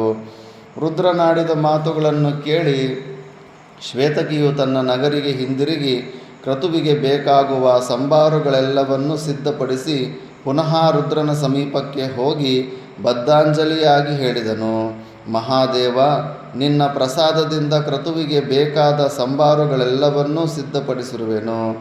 ನಾಳೆಯೇ ನಾನು ಯಜ್ಞ ದೀಕ್ಷೆಯನ್ನು ಕೈಗೊಳ್ಳಲು ಅನುಕೂಲವಾಗುವಂತೆ ಅನುಗ್ರಹಿಸು. ಪರಶಿವನು ರಾಜನ ಮಾತುಗಳನ್ನು ಕೇಳಿ ಒಡನೆಯೇ ತನ್ನ ಅಂಶ ಸಂಭೂತನಾದ ದುರ್ವಾಸನನ್ನು ಸ್ಮರಿಸಿದನು. ರುದ್ರನು ಸ್ಮರಿಸಿದೊಡನೆಯೇ ಮಹಾಜ್ಞಾನಿಯಾಗಿದ್ದ ದುರ್ವಾಸನು ಅವನ ಸನ್ನಿಧಿಗೆ ಬರಲಾಗಿ ಮಹಾದೇವನು ಹೇಳಿದನು, ಬ್ರಾಹ್ಮಣೋತ್ತಮನೇ, ಇವನು ಶ್ವೇತಕಿ ಎಂಬ ಸುಪ್ರಸಿದ್ಧನಾದ ರಾಜನು. ನನ್ನ ಆಜ್ಞೆಯಂತೆ ನೀನು ಈ ರಾಜನು ಮಾಡಲಿರುವ ಯಜ್ಞಕ್ಕೆ ಯಾಜಕನಾಗಬೇಕು. ಭಾಡಂ ಹಾಗೆಯೇ ಆಗಲಿ ಎಂದು ಹೇಳಿ ದುರ್ವಾಸನು ಶ್ವೇತಕಿಯೊಡನೆ ಹೊರಟನು.